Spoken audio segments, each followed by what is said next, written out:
Okay, welcome back, everyone. Welcome back to the pond. It is me, Lovable Dusk, back again with some Esoteric Ebb. I have a hard time saying the name, but I'm still... okay, so we're back again. This will be a shorter stream than yesterday. Yesterday, it was a very long stream that I actually hurt my voice for quite a bit afterwards, and I had to drink quite a bit of water, and I had to rest my voice for the rest of the day. That was basically almost a 6-hour stream I did yesterday. That's the longest stream I've ever done so far in my very short career. And it exhausted me quite a bit. I was hoping to get through the first day of the game, but I didn't even get through it. It was just, I was not expecting it to take that long. So, a little bit, just to go over just a little bit of where we left off. We're basically a cleric investigating a tea shop that exploded. We're not allowed in said tea shop because we need to talk to basically the boss of the city, air quotes, basically the high manager, or however you want to put it. So, besides that, we've talked to the Dragon Tolsta, who is a goblin, who basically was basically on their turf, and the goblins' turf, but they weren't allowed to investigate it because they're not an official organization, from my understanding. So we're investigating them. So I'm with my partner Snell, which is basically the goblins' representative. Besides that, we've been basically just doing hijinks throughout the entire city, a bunch of weird things. We've de-escalated some fights. We've just done a lot of things. We basically commanded a zombie to punch itself. What else? We have most likely a lich that resurrected us somehow, and we're investigating. We've learned, what else we've done? We've talked to a sphinx, and they've given us a riddle that I need to do some kind of weird actions to answer. Besides that, someone tried to assassinate us as well, which was not... which I almost died again. I've already died 2 times in the progress of this game. It is so easy. If you do any kind of thing, you can easily die. So, the goal for today is we need to talk to Darrow? Coin Lord Darrow, who basically will give us permission to investigate the tea shop, from my understanding. So, that is the goal for today, is talk with Darrow. Let me turn up my volume just a bit. Okay, so besides all of that, let's get started.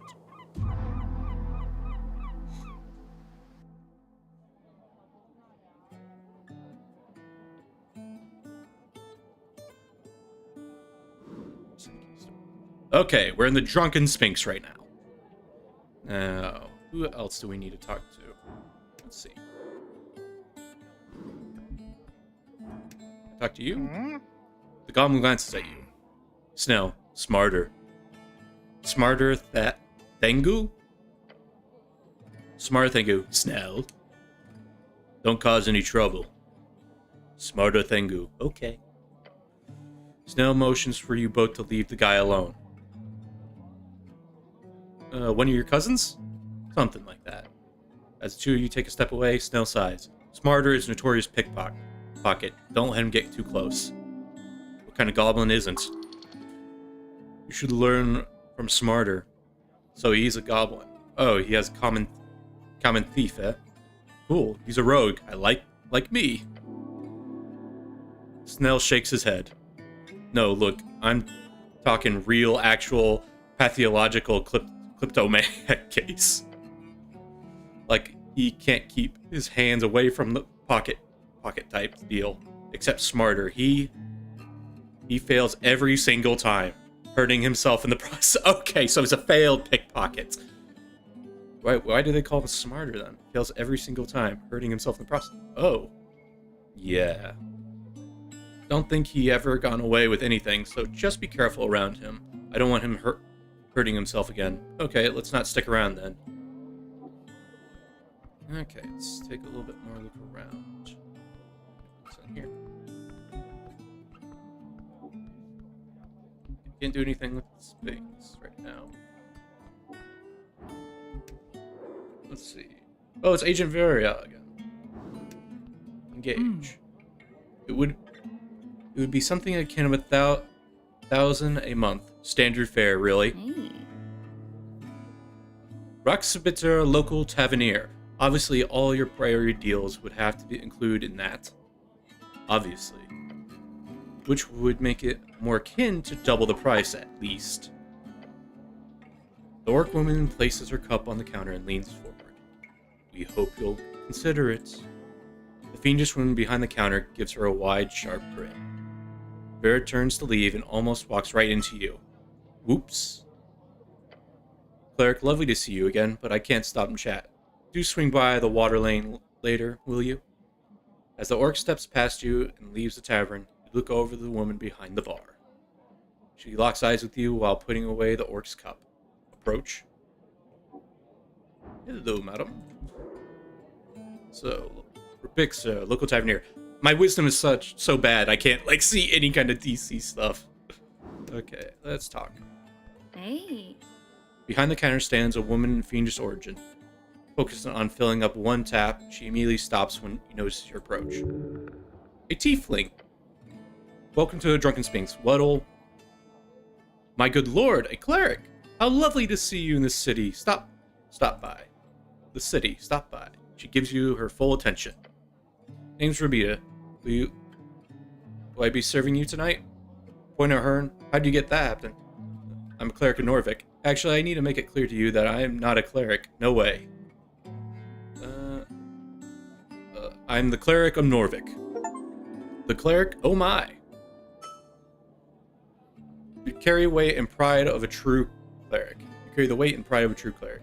You gain 50 XP. Aren't you a catch? How'd that? I'm not pointing at that. Well, actually, I need to make it clear to you that I'm not a cleric. I am a cleric. How'd that happen? Oh, your mouth gives her left horn a pat. Funny story, actually. My family fled the last mega storm of Haxi, and I think it was the last few years of the Coast War. They were invited to join the Vongeni Guard due to my family's influence and as a former diplomat. And that's where I was born, so technically I'm a native Vongeni. But to answer your question, both my parents were members of House of Fire, the Crystal ruling over the several cities of Hiexi. They are famous for being elven, human, or even coastal, who intermingle with the demonic forces of the region. Low ranking, of course, but still influential in public politics of several smaller coastal towns in the western jungles. And I don't know if you know much about folk in Higsy, but let's just say horns are quite common sight among the highborn. She talks too much. You talk too much. Thank you for the information. No problem. I'm quite proud of the journey I've made, with or without my bloodline backing me. You're a tavern owner? Do you have a bunch of information that could help me on my quest? Sure. If there's anything I can do for you, just ask. I know more than most in this sprawling city of ours. This city is not hers. We share this place, so as much as it is yours. Oh, Snell! She explains she notices him over the counter. Aren't you a sight for sore eyes? Want something to drink? I'm on the clock. She nods towards you. Oh, and your escort, eh? That's not how I'd phrase it, but sure. She laughs and sticks a sharp finger in your face. Don't get Snell into too much trouble, you hear. He's already grumpy enough as it is. The two of them seem clearly have shared past, in the enemy to lovers kind of way, only without lovers part. What's up with the towards the Sphinx? You two friends, Snell? No. Don't say that. You're hurting my feelings. There's tension here. If you want to rise out of him, ask about it. I sense sensual tension between you two. Does Snell spend a lot of time here? I don't think Snell finds you very attractive. Great, I've got some other questions. Does Snell spend a lot of time here? You don't need to ask her. It's not relevant. He does, says ignoring his comment. Although this is the most convenient third place for the HWBT. It's not like he got too many options. Third place, a place for community and socialize that is not home or work. We got all the wonderful goblins we could need here every night. I sense sexual... Okay, I have to pick this. It's too funny. I want to see where it goes. That's... She quickly snaps at you with glare. That's a statement I will strongly refute, cleric. The fiendish woman nods. Of course, refute. It is. It is. For sure, absolutely. She laughs and leans in over the counter. All jokes aside, this is all just part of the job, you know? Flirting, bullying, creating sexual tension, harassing goblins, being little fiends, being sarcastic, talking too much, being a pain in the ass, answer question. Bullying, flirting, creating sexual tension. Flirting? Well, sure. Bullying? You wouldn't call it that, but more like playful teasing. Creating sexual tension? A bit on the nose, but sure. Harassing goblins? Being sarcastic? Always. Talking too much? No. She gives you a stern frown. Gum raises his eyebrow. She bursts out laughing. Absolutely yes. Being a pain in the ass? Every day. I see. Answering all my questions? Every single one. I see. It happens to be such a... Just happens to be such that Snell here is very hard nut to crack. The hardest. Gum closes his eyes and mutters something on himself. The command doesn't seem to enjoy the horned woman's attention. You do not feel nervousness speaking to this woman. Well, duh, she's not your type. That's pretty obvious. Great, I got some other questions. Of course. What do you know about the tea shop? It blew up. People keep saying that. People keep saying that. Right? Very strange. She gives you a quick shrug. Wasn't here, not usually on Polstead over noontime. I'm more of a night gal, obviously. So I'm not much help, sadly. I've just heard the regulars. But I can recommend talking to the kid at Quistic upstairs. His brother comes in here often. I overheard him talking about it. Yes, I spoke with Arm. Yes, I've spoken with Arm. Great. Hope you don't scare him too much. Kidding. Tell me about the owner of the tea shop. Do you know a man called Frank, son of Frank? The question causes her to let a hearty laugh. I'm so happy I'm not the one having to ask a stupid fucking question. No, I'm afraid I haven't. Sorry, cleric. She probably gets 100 people saying the fake name. Okay. Heard anything about the mass assassin running around Tolstead? No. Sounds like a cult. Could it really be a cult? They tried to kill me. Tell me everything you know about these cult assassins. Could it really be a cult? Wouldn't it be the first. Nor the last, probably. We had a death cult a couple of years ago that ran amok. What was it called? Blorg or something? Blorg? Cults are all the same. Blorg, really? Yeah, horrifying, I promise. Then there are elemental cultists popping up every now and then, but most of them are pretty tame, or at least they stay deep enough underground to not bother citizens too much. He laughs, and who do you think keeps them there? Oh, I know, it's you. Give them one angry stare, and they were running back to their burrows. He mutters under his breath. They're trying to kill me. Oh no, that's not good. But I'm sure you'll be fine. Stay strong and eternal, right? Darn straight. Actually quite bad assassin from what I can see. I'm a dead man walking. Darn straight. Hell yeah. Tell me everything you know. Of course, so. She leans forward over the counter and stares at you. The fan looks at her, and then back to you. The fiend keeps staring. Wait. She gives you a serious expression and nods. She's making a joke, so you don't know anything. She claps her hands together. Okay, cleric, that's all I know. Thanks for asking. Great, now, something about... What are you voting for in this election? That's a cheeky question. No, it's not. Don't worry. I will not repress your political opinion. Promise? Press your hand against your cheek. I swear, Lady Expiter. Press your hand against your cheek and scream. And scream, I swear! She's taken aback by your explanation. Don't just start screaming like that, for fuck's sake. She clearly loves to talk about her own thoughts and opinions for a day, so... Early on a thought about voting for the agricultural party. They had a big fuss, a small business owner, that's me. They have a big focus on small business owners, that's me. But obviously they moved over the bigger worker class focus and are now completely swallowed by Azealia. So now I'm leaning towards Free Strider. They want to build up economy and increase trade, which will directly make my life much easier. Plus it's hard to ever vote for nationalists when they want to make my kind second-class citizen. And the Freestars will let you buy your way to first class, or what? She gives him a half smirk, something like that. You like the agorial part? Why not vote green? You're a Freestrider, then. Why did more trade make it easy life? Sounds like you don't understand the nationalists. Fucking fascism. Give her a high five. It's all politics for now. You like the agorial party? Liked. They have neat manifesto, okay? Freedom, movement, and business type shit. Why not vote green? She holds up her hand and gives you a crisp look. I hate to keep my profits, duh. Big man scoff. You're a Freestrider then? Just because I vote for him doesn't mean I dedicate my for life. They happen the most useful for business, nothing else. Fuck fascism. Give a high five. She enthusiastically meets her hand, satisfying smack. Hot shit. Hell yeah. Foolish performance act. That's all for politics now. I'm searching for a paladin. Shakes her head. Don't expect to find much. Haven't seen Lord Gorn for weeks. You know him? You know him? I've handed him a drink exchanged for a few words, so sure I know him. What does he look like? Big guy, Earthguard-like outfit, but with more gold. Not type you'd like arm to wrestle. Other than that, green eyes, blonde, long hair. Fancy nobleman and armor, got it. Did he wear a helmet? Oh no, never actually. He always showed off the golden locks. Clear sign of corruption. What sort of man would choose to show skin instead of iron? Guess his prolificity for vanity very much surpassed his own, cleric. You ever hear him say anything suspicious? Looks drunkards say all kinds of shit. Can't read too much into it. What did you hear?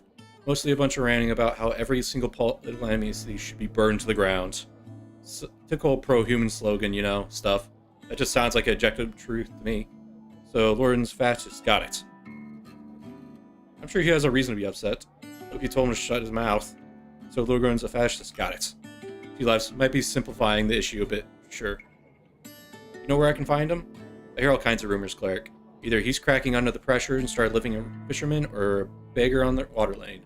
Or he died in tunnels below, fighting undead abomination. Or he jumped the ship Muletown.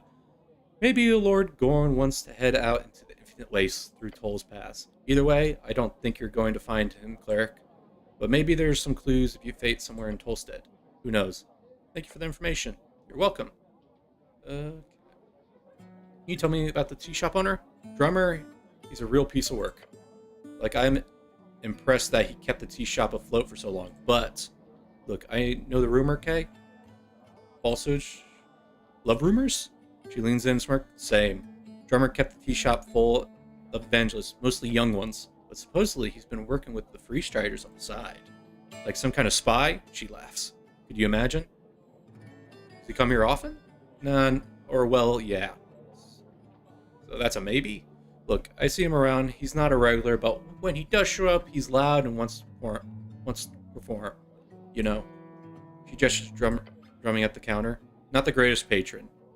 You think he blew up his tea shop himself? No. No, that bird couldn't make a ballsy move like that. No, run away from it. For sure, that's what I expect. And indirectly, I'd be surprised if not at least a little blame. Where do you think he's at? Well, I remember him mentioning something of an escape plan one time. Really? Escape sounds very relevant. The bird was drunk, okay? Learning something about covering every liability.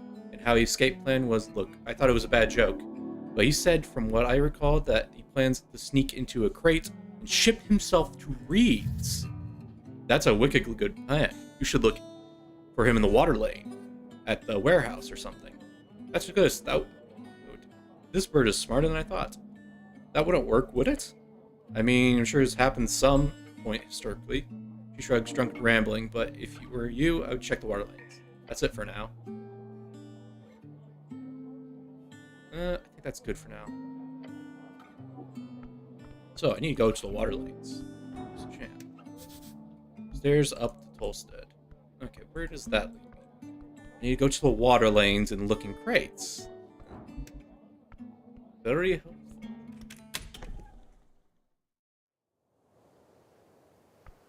Okay, here's the Drunken Sphinx. So I need to go to water lanes and look through the crates. I want to do that today before he gets basically shipped off. where am I right now? Journal. So, I am in Tholstedt North. I need to go to the water lanes. Temple of Earth. Where is the water? I need to go to... There's Pillars Crossing. Goblin Garden. So I need to go to Pillars Crossing.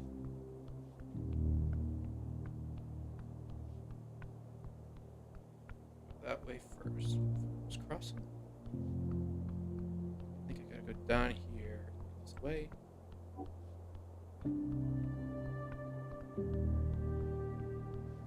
Is this the way I put it? Oh, yeah, this has a secret way I can go down.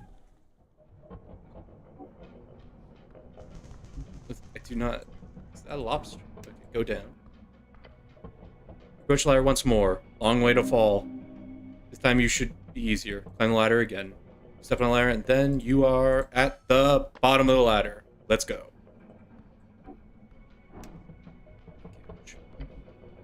Wooden doors blocks your path. Feel the handle. Yeah, it's locked tight. We shut it. Shut it. All to keep his people at bay. An owner the fear of his labor. It's getting all that from a look at the locked door. That must lead to the back office. Haven't been there before, but I think it's closed down for a while back. Heard rumors that some goblin worked here, and I think the owner fired them all the way nowhere. Pick the lock, force it open. Maybe later. I got a advantage with Snell, but I don't... They closed down. Why no spinning? Yeah, that's actually concerning now that I think about it.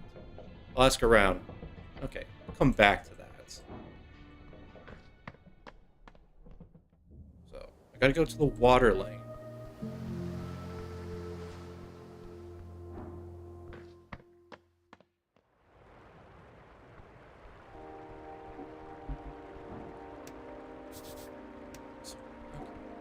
So, how do I get to the dock? I'm in the water lane district. No, I need to find crates.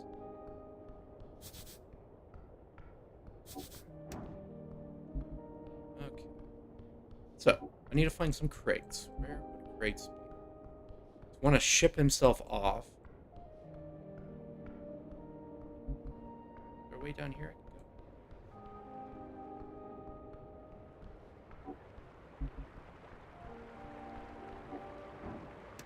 Who's this person? Dwarf gazes across the dockyard. Sorry, I'm busy.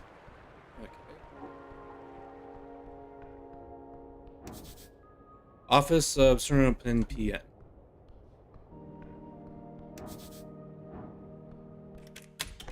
Wait, there was a private investigator? Oh. Children's drawing on the wall. Let's take a look around. Almost dead, but not yet. Collection book, political, mostly, engage. You see a collection of books from Philosophic Canyon to none which you really understand. Next to them, the line of famous political books, Exotheory, Hedonists, The Dark Book of Shadow, Alexandro, and many more. Alexandro is someone your patriarch quotes a lot. His ideas modernize theocracy and reads, reviving them through towards the end of Arcane. Maybe later. Let's see. Something stuck between the pages. Human treats. Green patch. What's a dream patch do? Small amount of pixie essence incorporated in the sticky patch. You can use to recover a 3rd level spell. Examine this. A magical quill and paper. Advantage against border bureaucrats. Bottom coin. Some money. Okay, let's take a look at that actually. Can I put that here? Okay. This gives me wisdom, that gives me wisdom, that gives me dex. So my stats are good right now. I could increase my intelligence, but it's not really what I'm going for. You take a step to the craned office standing in front of a sleeping halfling. Isn't that a gnome? Click. Good forenoon, citizen! Oh! Muttering, widening his bushy eyes. His confused gaze focuses on you. Life is pain. What? Terrible, terrible pain. Oh, he mutters and rubs his face. The wrinkles fold. fold over one another like a wave, a storied sea. Are you? He looks at you with a wary expression, then he rubs his nose, sniffing twice. Are you here for the invoice? Quick glance to Snell. His words come out with a tickle of Hornip accent. What? The invoice. I don't have any invoice, not for you at least. Lean over to Snell. Should I have an invoice? No. No. No? Oh. Oh, hold on. I've already paid the invoice. You're here for something different. He leans to facing Snell. I hope Queen Goblin has no crow with the old scholar. He holds his palm. Nah, we're here in city business. Yes, I got some questions about the tea shop mostly. The tea shop? Then you're dealing with the interesting events. The city's seen a fair share of great calamities over the years, and the tea shop explosion appears to be a tiny in comparison. Tiny? No, it's a huge conspiracy. No, it's a huge conspiracy. Huge one? Better take care of it then. Curiosity is absolutely vital in keeping the old brain motion, so I commend you, cleric. And you, well, my goblin friend, I can get either you some fucking water or... He wields swear words like coastal winds. You like this guy. He's like a rabid dog without the biting so far. No, thank you. You're the scholar Appledent, right? Me, yes. I am Snur Appledent, he says, bows his head in chair. Scholar of Fornib, University in Dedication Service that Progress at AIS. AIS? Alignment Intent Studies. Primarily, my expertise lands on the topic of alignment and may historical and contemporary applications. Some bullshit, I will tell you. These days, I mostly deal with other forms of study. Specifically, I run those office here on experimental techniques of psychoanalysis. What kind of magic is that? No magic at all, although there have been some detect thoughts involved in some point in the development. It's a form of mind healing, as they call it. I'll be the one to call it support instead. It's essentially the idea of mental presence is shaped by mental past, and that though dialogue or unreleased unconscious ghosts can be vanquished. An exorcism? So it's talking about feelings. I know, truly horrifying. A Rhodesian friend of mine once told me that joke, and I apologize if it's too vulgar for your taste, but he sputtered out words through the chortle. Listen to the vulgar joke? Right. The cleric, an arcanist, and a rogue delve into a lair of a succubus. The fiend defeats all three men, throwing them in her dungeon. But she grows to fancy them, so she offers them a choice. For each man who successfully satisfies her, she will let that man go. Otherwise, she speaks little fits of laughter in between, she ends them, so to say. This is going to be a long tale. You actually haven't heard of this one. It's sacrilegious, you'll have to beat the gnome. Ho ho. Such a fiend would never offer such terms to mortal men. What a rambunctious tale. Do go on. So, the three adventurers debate in which order go. Eventually the rogue, arcanists decide cleric should go first, as he is a virgin and will at least likely to increase her standards. Your goblin command rubs his eyes as he listens to the joke.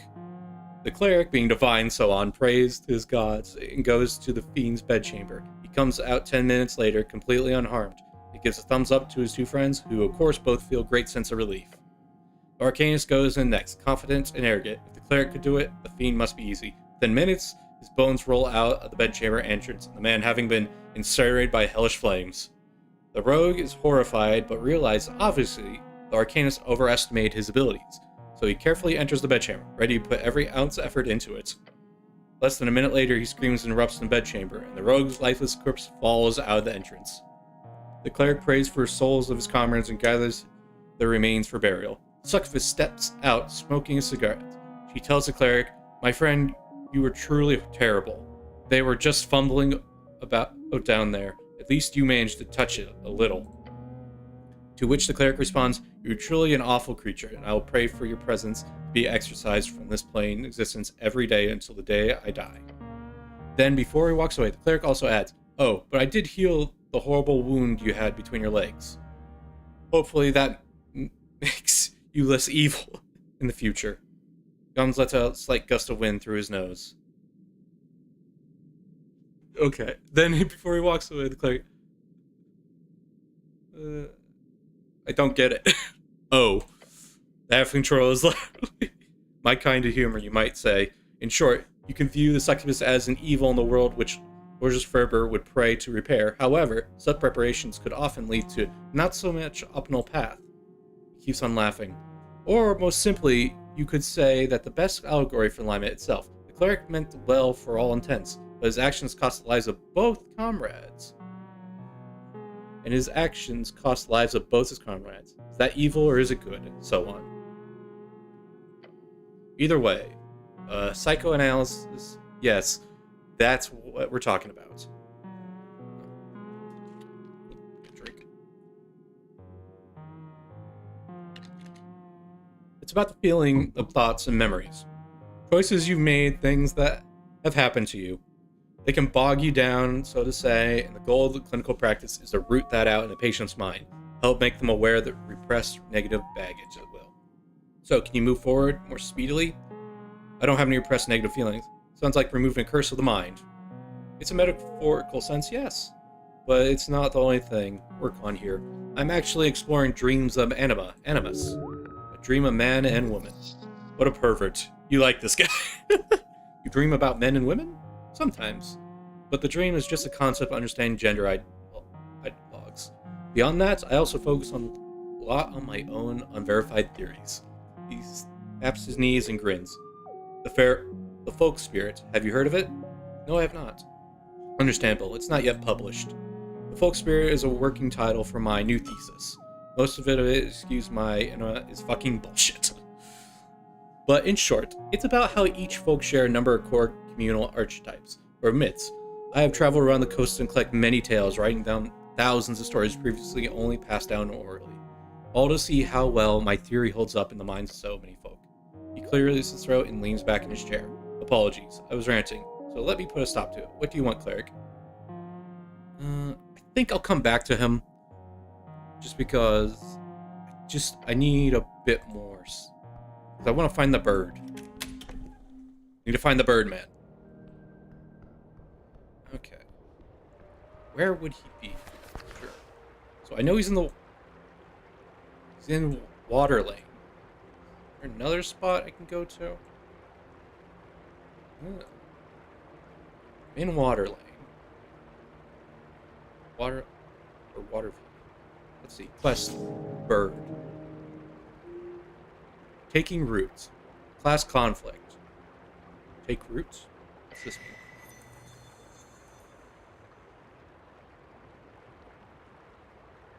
They must have realized by now. You're not some government goon. You are... Of course not. I am the cleric. That's right. The one and only. Norvik's protector. Hero of downtrodden. The cleric. This is a calling, your duty, your life. Since you joined Earthguard, you make sense of the unruly life of yours. It is calling. This is where you find your zealotry, your love for the city, and the meaning in life. Feel clerical, and so on. Tell me more about the cleric. With that name as pride, you will keep going through divine, sacred magic. The cleric, your healing spells are increased by extra proficiency. You heal can also increase by strength modifier instead of your wisdom modifier. If it's higher, oh, that's really good. I'm ready. Make the decision. Choose the feat. Yes. Choose the cleric. Oh, yes. Say it. Haven't said it enough? I am the cleric. Earth be blessed, you are. You feel like you found yourself. I am the cleric.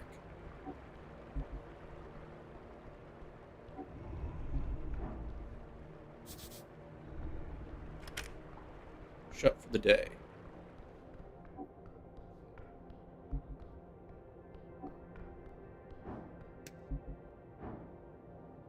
Get up there. I can't reach it.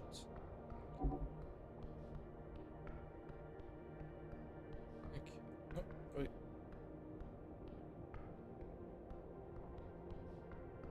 Oh, I need to get through the griffin. Pass by the griffin. No, I cannot. Wisdom. Wake up the animal. I'm not doing that. Attempt to sneak by. Okay, I've come to the conclusion. I should not engage this beast. Don't want to do that right now. I also need... Look at the time. Okay.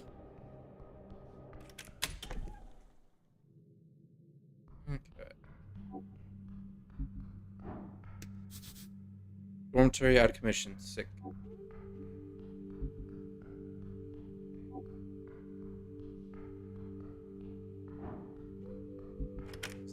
can't go in there.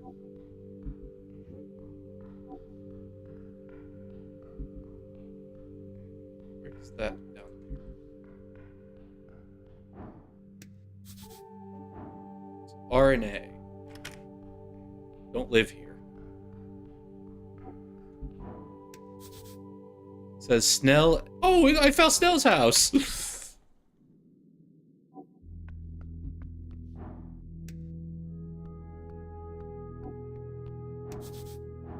It's high up. Too far up. This type have a photo of himself on the wall. Glowstone lantern. Fix the lantern. I don't have the stats for it. What's wrong with it? It's broken, obviously. Hey, Snow, do you need me to fix this thing? That's okay, cleric.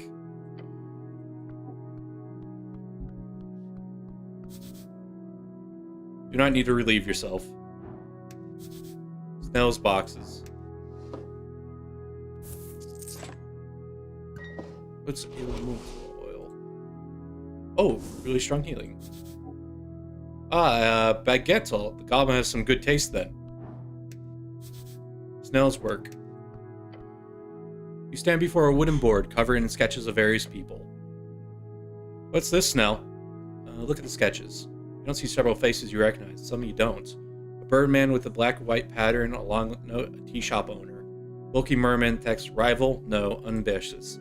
Stout dwarf in uniform with a hammer symbol in the corner, patron. Stylish orc freerider, hardest symbol corner, completely unaffiliated, suspicious. Pale man holding the skull, no motive. Human with a fancy beard and fish symbol in the corner. Suppressed info, beware. Then finally, you look at the central piece of the beautiful retention, Lady Sageleaf herself. His devotion is clearly the art piece. You notes read, enemies, spies, city conspiracy. What is this now? Looks over across the appointment. Oh yeah, Project Visualizer. Helps me keep track of the job. And you can check it out if you want. Haven't done much other than the basics outline, tea shop, yet. I've been busy with all the running around.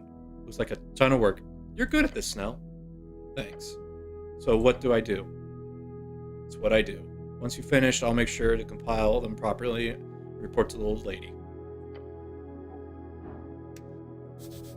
Expensive material. Neat. Feels almost divine. Look at the mattress. Can I take a look at the mattress? The mattress is extra thick. Probably expensive. Look at... Thanks, bed. I don't want to take a nap yet.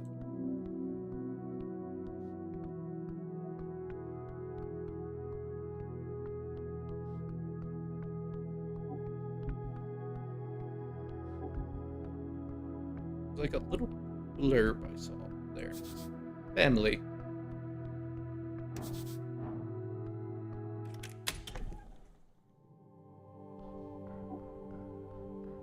Where does this go? One path leads out eventually. Let's check this spot. See where it goes. Oh, this goes to the goblin. Okay, good to know.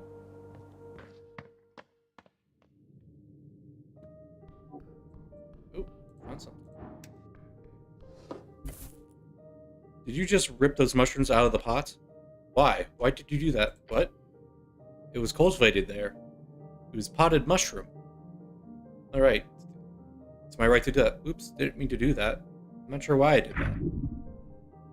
The primal scream. Someone worked hard cultivating those. Now you've just taken them. Stop it with the sermon by the gods. Can I put them back? No, you'll have to live with it. Literally, no one will care.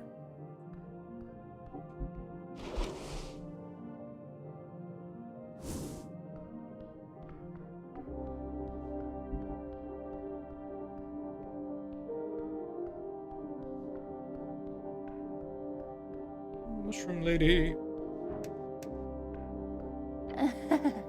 Looks at you down and you approach. Human. I feel like I want to actually increase my wisdom a smidge. Because I kind of like the wisdom stat.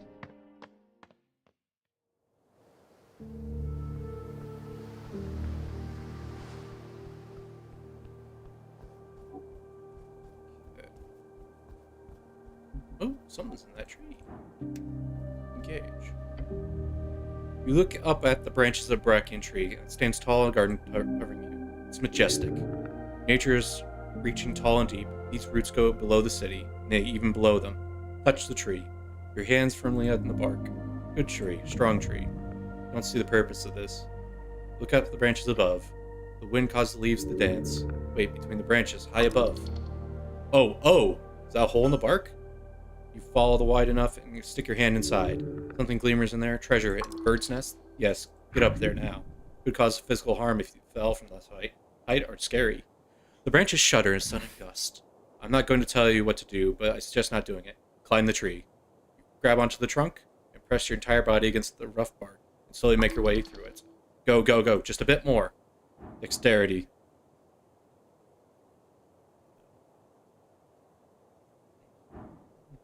Just get down slowly. Not worth it, not at all. You decide to ignore the challenge and slowly to the bottom. Sandy strikes like lightning, huh? Now what do we do? The leaves are quite big. What bracken tree again? Don't know. Something to do with thickness. To do. What does purple fool want now? Never mind. Bye, tree.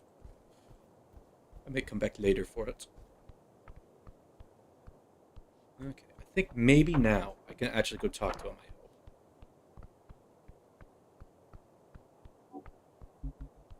So over here, so wait, no, I gotta go up steps. Go up the steps. Go this way.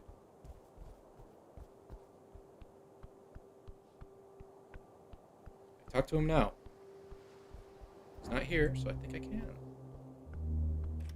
Yes, I can! Thank goodness. Inspect. L.R. Norvik. L.R. of a girl in a newspaper clipping about Coin Lord. Must be a leftover. Take it. So, +2 charisma. Bit difficult to move in this thing. Okay, so I get my charisma up by a lot. Let's see, do I want charisma? My dex is 12 right now. So I can counteract it. So let's see. Do I get anything from them? Practically for your face.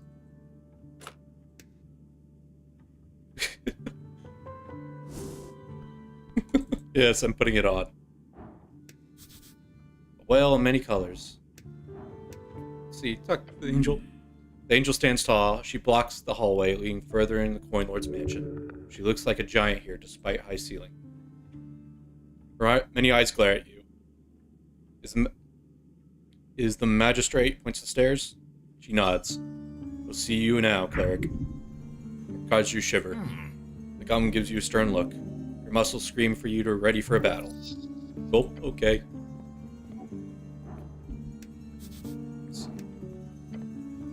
The painting of ancient stone blocks, colorful imaginary rising. It fades near your god. It is beautiful. The first folk, Earth spoke about preserving the ancient mural of a city he conquered. What is this? Some kind of whale? Mural of some ancient civilization. Trifling off completely a harsh ozony wind. It's beautiful, truly. The figure on the wall stares at you.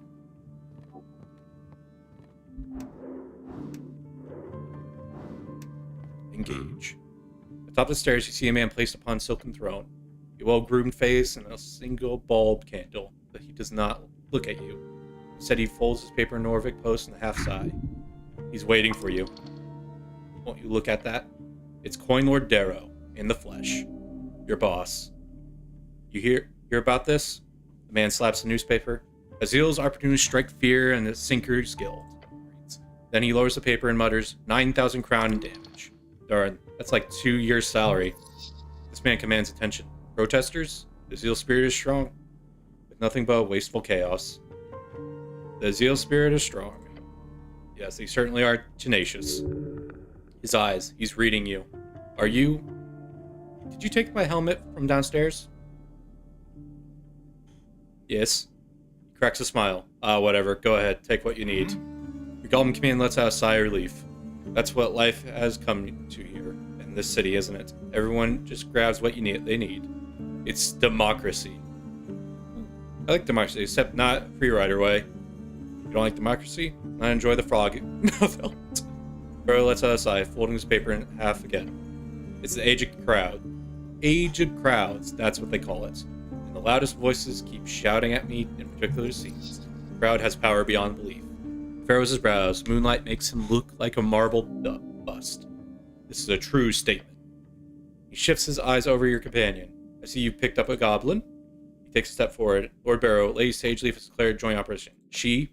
Of course she has. Cleric, if you will, I would like to speak with you in private. Excuse me? Goblin glances at you, then back at the coin lord. Seriously? He's with me. It's fine. He's cool. Sure. Now, if you please. He gestures. Your services are not needed at the moment. Thank you. Snell lifts his head into the air. A deadly stare. Tension is killing you. Do something. Don't piss off the goblin. You want him to watch your back. The coin lord wants private report. It's a fair request. No good option here. Someone's gonna get pissed. Tension is sweat. What can you say? Snell stays. Tall man glares at you. Stand your ground. Glare back. You hear a chuckle from your companion. It's fine. Lay it anyhow. He gives you a knowing glance. I'm heading home. First thing tomorrow, cleric. Sucking up to the goblin. Would he do that same for you? Snell gives a quick nod, and then he turns to leave. Goring glances out the window and remains quiet for a moment. I feel compelled to ask. Once you hear the door closing behind Snell on the way, he continues. That was a meeting with your goblin chief. Awful. Lisa was no match for me. I mediated. I don't think she likes me.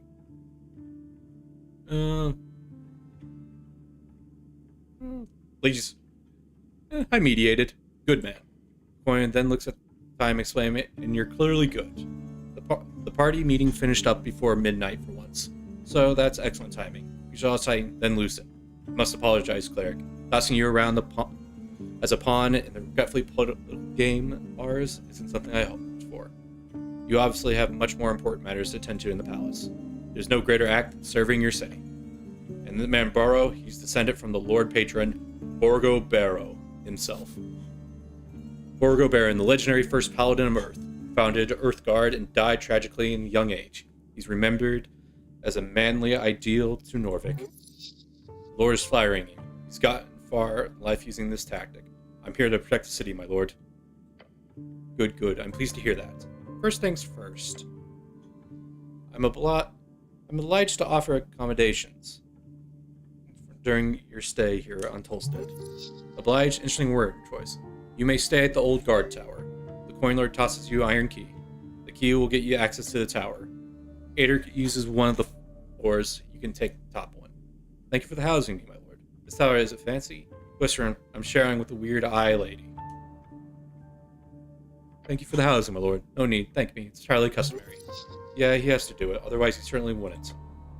He shuffles about, looking annoyed for a moment. Now, about the incident. As soon as the fire were put out, I had a city engineer suspect the structural damage. Incident. Someone's hurt? Once it was cleared, no casualties were reported, I shut it down. I heard something about the fireplace incident. He waves his hand through the air, swatting a fly. A white lie. The reason why we've been so very careful with this whole ordeal is simply because we do not want to cause more strife. We got enough already. Earth, pray tell. Earth, pray tell. Norvik lingo. Spoken as explanation of surrender to the knowledge and power of protective God of the city. Sometimes used ironically since his death by secularists. You see him shift about in chair. He's taken something to stay awake. Whom herbs most likely? Strife? What's your theory? This matter with the tea shop is one big distraction, I'm afraid. Of course he's right. Right before the election, at the heart of the city. Political manipulation. Oh yes, it all makes sense now. Practical joke gone bad. You think the party is behind this? Someone blew up the tea shop as a joke? So it's just a smokescreen? Well, my purest guess would be someone with access to arcane artifacts, or worst, a rogue spellcaster. Someone who benefits from scaring goblins and angry activity. So, a radical. Strife? Election week, cleric, where illegal rallies, copper presses full of lies, populists ready to hear their neighbors into pieces. If the city is to survive, we need to play it safe. He rubs his eyes. Then we also got to get tired old Lord Patriarch who hasn't left his villa for years. Yes, Lord Patriarch acts him. He is old, but he's hanging in there. That leaves us in charge. You and the magistrate? We the people? No. Me and you? No. You and the magistrate? Yes, cleric. We, along with the straggling patriarch and other palace officials, hold the reins of this election for Party of Norfolk. Trust me, it's not easy being a magistrate. Anyhow, the tea shop. Gestures for you to continue. What information do you have? Aggressive spread of fire and a loud explosion. Mitchell rush across the halfway bridge and put it out. He looks at the window. The owner is missing. But no one got hurt. Got it. Keep talking. You need more info before you ask about the tea shop. Well, it might be smart to go for the tea shop question straight away. Just ask for access to the tea shop, so you must complete the quest. So that angel bodyguard or something? How's the election going? What do you know about the owner? Missing paladin involved? Goblin haven't pushed for it. We should send someone more experienced for this. Change my oath of mine. I'm ready to swear an oath. I need access to the tea shop. Now is the time to convince them. Be careful. Goblins are not the only ones with eyes on the scorching tea shop. In fact, I had been advised to simply ignore the whole thing. To just let it go. Politically, that would be wise. Perhaps. That would be foolish. His eyes pierce through the visor of your helmet. Why? He's not asking through. He's interesting. He generally wants your input. The explosion, it could happen again. So you should protect the citizens, no matter the political affiliation. Justice needs to be served. Justice must be served. He listens to your words closely. Well, Chageleaf is insistent. He sighs and looks at your window. I'm in a difficult position, cleric. Do make it easier for me, will you? And how do I do that, my lord? You want me to help the goblins? You want me to go against the goblins? You want me to help the goblins? He speaks with a projected voice and says, I want to be able to trust you. I am. You are. It's. You are. Here's you and continue. Trust that you'll be able to keep this down low. That if anything unseemly were to be uncovered, you of course would keep things from non-city affiliated factions. The opponent speaks with speed you're barely able to follow. Do you understand? Demands obedience. You must answer. Yes, my lord. Wait, this is your chance to stand your ground. Turn the tide and something. He's trying to steamroll you, right? Yep. Really manhandling you. Hilarious. There's nothing to steamroll. You are a servant, nothing else. You gotta catch up. You're annoyed him. You're exhausted. You wore the helmet. That takes balls. I understand, my lord. Good. I'll be blunt. I want you to keep the incriminating evidence away from the goblins. Anything that contradicts the official stance shall be stricken from record, so to speak. What's the official stance exactly? It's a fireplace failure. Or if you can't sell that to Sageleaf, at the very least, this is not an interstate event. A lie for the city best? This is difficult. There's some things that are worth sacrificing. But this is not right. A horrible as it sounds, you must stand to him. Service cannot come to cost you conscience. I do not wish to lie, my lord. Only way to do that is to fight him in his own game. Which probably was right. You want me to lie. It takes a deep breath. Yes, cleric, I want you to lie. I'm not sure Sageleaf left that. What choice does she have? Well, it probably was, right? He smiles. No comment. Got it. Say nothing. I do not wish to lie, my lord. Magistrate shrugs. That's not a problem. Just do it anyway. You wore his helmet? This is your chance. Catch up. I'm gonna be... Man, exhausted really fucked me up so bad. Okay, let's try it. Please. No! Failure. You close your eyes. You listen now, and a big buffoon. You've got approximately 1.5 seconds before the words and manners take control of conversation again. So it's time to shoot your shot. Shit, you can't think of anything, can you? Nope, not a thing. Well, good luck to you. What do you mean? You're on your own now. You're not going to help out? No way. This whole thing's fucked. So what do I say? No clue, but you've been standing there quiet, at least for 30 seconds at this point. It's time for you to open your eyes. I guess I should. Open your eyes. The magistrate is reading his newspaper. He glances at you. Oh, you finished? You started breathing funny, so I assume you need a moment. But fine. It's not like I'm busy or anything. It very much is. Anyway, about the tea shop. I need reassurance, cleric. Reassurance that you won't oppose the official and city narrative. Swear on it, cleric. An oath is a serious thing. Do not take this lightly. Go down on one knee. You want an oath? Yes, my blessing investigate tea shop, yes. Really an oath? Sensitive information, I please might trust you. I cannot. You cannot? I won't do it. I won't do it. I'm disappointed, cleric. He seems a bit intrigued by your reluctance, but mostly annoyed. I simply cannot grant you access to the tea shop in that case. You'll have to find a way to tell Sageleaf you can't perform your duty. I have some other questions first, actually. Oh, do you now? So your coin line? So your angel bodyguide or something? More or less. Eater is a high prefect, and every magistrate gets the highest tier protection available. She's not much of a talker, but I can say I dislike her. She's freaked me. She's lovely. I flirted with her. Oh! Coinline laughs. Oh! He laughs some more. Oh! You hear that, Eater? Door closed down the stairs. Yes, magistrate, she replies coldly from below. The magistrate shakes his head. Earth, be good. What do you know about the owner? Of the tea shop, birdfolk mail, called drums, something. The type to show up at all kinds of registers in the palace. But he didn't have any expensive insurance or anything. No insurance at all, in fact. Poor guy.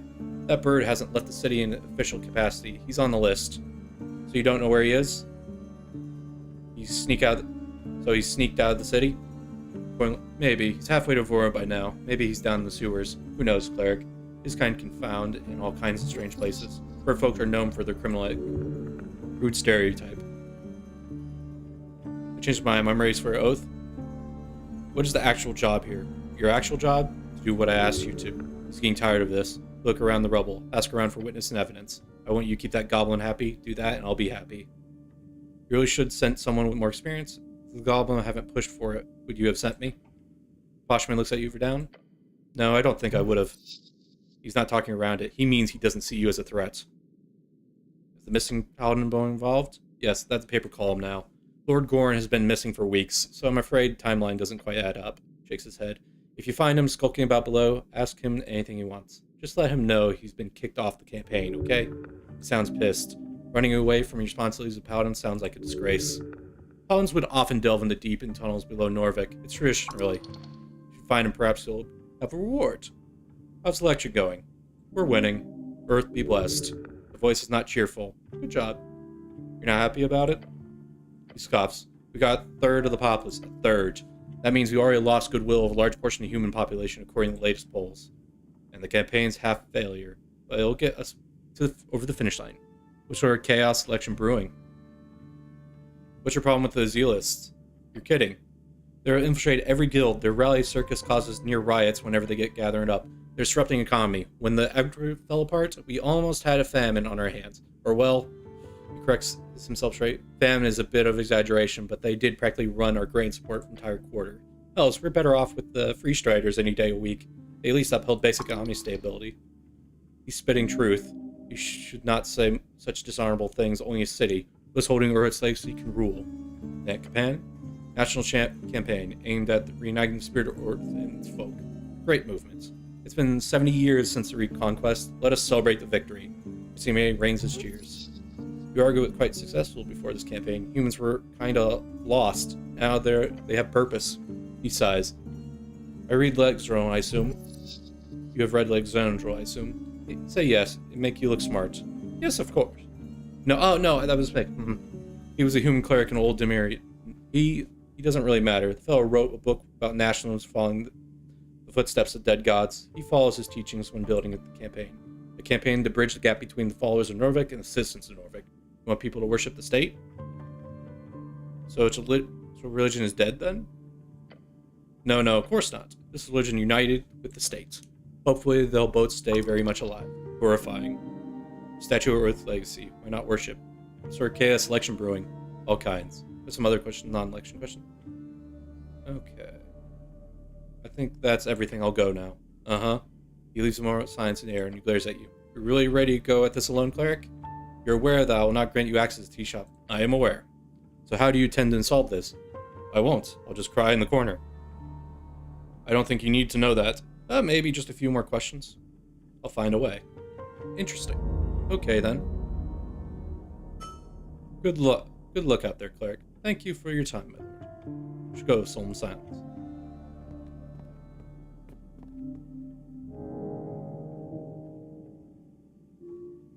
Forgo feet. Take root. young and dumb. So this one gives Constitution. Take root.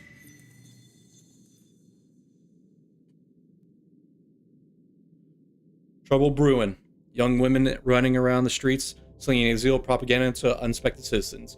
Boys causing chaos in the name of some hapless magazine-inspired rebellion. This cannot be tolerated. It really can be. No, it cannot. Too much chaos has been caused by these darn kids. It really can be. What? It can be tolerated. It's just some kids. Youth are attempting to get political. They're learning as they go. That kind of looseness will bring order to knees. It's all... The Zeal youth did nothing to warrant such pushback.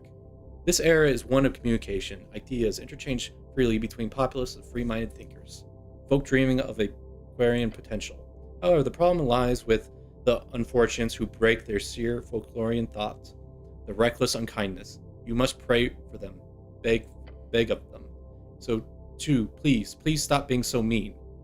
Do you really think it would work? Appeal to their better nature? Great idea. Appeal to their better nature. Great idea. You must keep whole hope for those with anger in their hearts. Those boys might be unkempt and rough, but they are proud citizens of a great city. They perform a service, albeit a crude one beyond the realm of law, but to the Zeal youth, they're even more unlawful, to much steeper degree. How do you calculate degree of unlawfulness? True, a battle between lawful and disorder. Those book-burning boys clearly came out on top. Zeal girl were just doing technically a criminal crime. The boys were doing multiple, literal, actual fire-related crimes. Steeper? Steeper. How do you calculate the degree of unlawfulness? Entirely through morality of their behavior. Which means feelings. Feelings. Yes. Your feelings, like the boys, are in the right. What happened here is complicated upon society, a representation of wider culture. Young men are drawn towards the rough, downtrodden world of dreamers. The hope of national unity through Arthurian story, one of religious honor. But without the guided star, there's no such singularity, no control, no wise king to bend the knee to. Instead, those boys are simply expressing pain through violence, enacting onto those who are attempting to craft a more caring future. That is, young women. They are opposed to young men, are drawn towards more social type of unity, which, with welfare, Azarian flattened his hierarchical structure. Beyond Ezekiel himself, who is by his function also a male figure, is to womanly people shall look towards. Lady Fair is one. The halfling god? Yes, Lady Fair and those not. The walking god. Walking god, a term used to describe divine avatars who rose and fell in around the divine era. Most major religions of the coast today built around these figures, and their influence befell everywhere. Earth was the last known walking god when he faded 27 years ago. Everything to say people. Her words are few but spread far across the coast. Her church is quite active among Novorian society, and as an organization of charity, one open to all folk, no matter the origin. Aquarian dream. This is why women, as harsh as it is to say, are simply more suited for Northidian leadership. Lady Fair makes it clear. A house held by women stands any season. I agree, women clearly are built more thoughtful and caring world for us all. Feels a good man thinking such a great thing. But I want to lead the future, and I'm not a woman. Does that mean good? I have no interest in the future and any type of leadership. I want to stay in the darkness. I feel like there should be some middle ground here. What about the house held by a person never falls? That's certainly catchy, right? There's something so powerful about dreams. Ideas spreading from men to women, women to men. But the Zinyan dream is not a blessing. It's a smile wrought in pain, a vision of 1,000 layers of intersecting nets and labels, tangling every person and snaring them into oppressor or oppressed. There is oppression, there is unfair hierarchies, the world is corrupt. But not fundamentally. If these boys are pushing back against Azarianism, that's only natural. It's ideology, which pushes the foundation belief they are naturally oppressively superior. If a young man grows up in squalor, finding zero advantages from being a man among patriarchs, nor any power from being a human, especially if he grows up within a non-human cluster, something many of the poorest humans do, when he is unable to find a job at age 19 and has almost no political, societal, or economic power in his life, which dream do you think he would believe in? The one calling him to fight to reclaim what is by right, a good life as a future patriarch, or calling him an oppressor? It does not call him an oppressor. That is an unfair reading. Ascension is about systematic change. That young man is trapped in the same cycle of violence that all men found themselves since the dawn of time, that they must fight, that they must be a patriarch to have a good life. Asylum would lay the foundation to allow him to be free from those burdens, and he could be free to find that job, that good life, with the same prospect to everyone else. The foundation is laid to raise a woman to the forefront by allowing them to flatten our hierarchy and bring about the next world. Oh my goodness, there's so much political thought here. I don't know how to process it. It's a lot. Like, I'm trying to think, like, oh, what do I say? This. Okay, suppose a man already has a pretty terrible in a world where he's supposed to be top. And a world where his advantages are gone would seem worse. I'm sure there's a film of perspective here somewhere as well, but I'm only really read about that in Mom's books.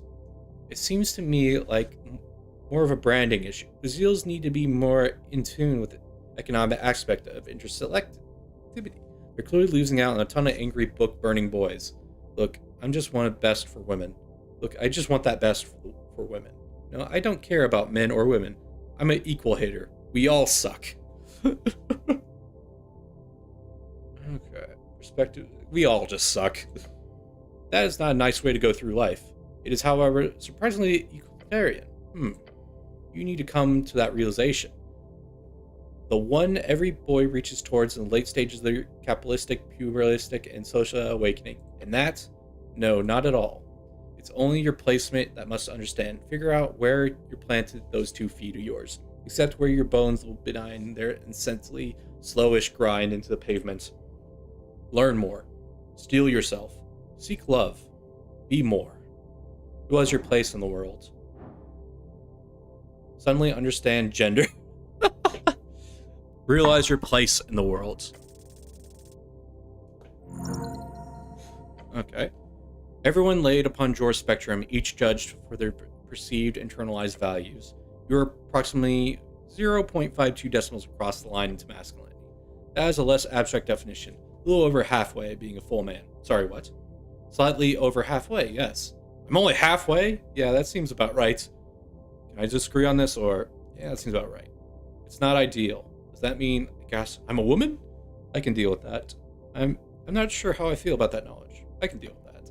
Of course you can. You're a man, a real man. The average man is, if you think about it, your manly to sniff out manhood is usually placed around 0.5 decimals of manliness. That makes you 0.2 man than the average. That's not halfway then. So I'm actually super manly, but I prefer to be way manular. No, I'm halfway then. Halfway of being the most manly, yes. You're approximately averagely decent middle ground manly. This is taking longer than I thought. I was not expecting it to be that long, especially with the last one I feet I got. My goodness. A normally sized manhood inside of a perfectly medium-shaped man. So I'm boring? Inside? Inside your manhood, inside of you. Doesn't manhood mean, you know... What are you speaking of? Genitalia? Oh. No. Manhood is a concept, an idea, a feeling of masculinity hidden within your body. It's not the actual thing. That would be ridiculous. Are you sure about that? Of course. Now, you will choose. What? You know the truth, so choose a side. Tell me more about the fair lady. Tell me more about the future patriarch. What should I choose? Like, which one would be the most useful? What does feminine and masculine mean in this context? It means where the target land on Jor's gender spectrum.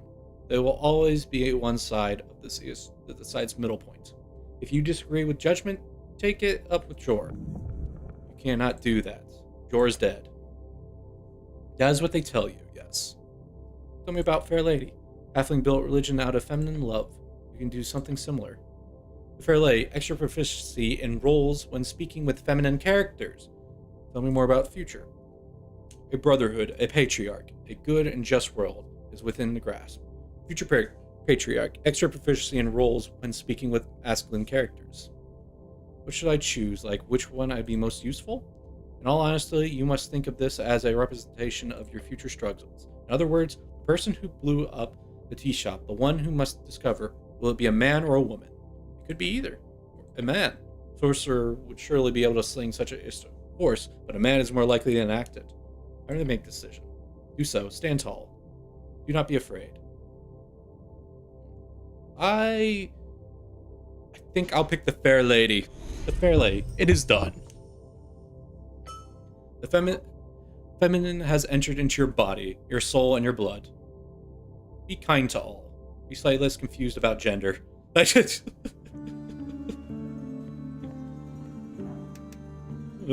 So I'm less confused about gender, yay. Angel stands tall. She's blocking the further in the courtyard. She looks like a giant in here, despite the high ceiling. Her eyes glare at you. I spoke with the magistrate. She nods. You finished your business here? Girl, let me stay in your tower. The spinning eyes stop for a moment. Uh-oh. Run. I am aware. Are you okay with that? She's silent for a beat. The magistrate has ordered it. Do I get the tower all to myself? I'm not taking your bed, am I? I do not sleep, cleric. Don't say weird. Ah, so that's why. Gesture towards your face. Got it. She bows her head slowly, but does not respond.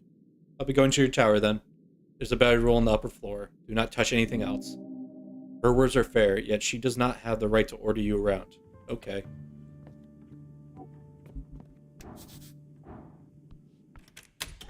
Okay, let's get some sleep.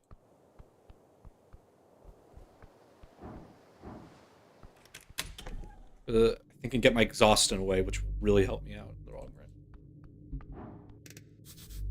Pile of ledgers covered in official city seals. Glorious shrine, one of earth. Oh, let's do that real quick. Pray.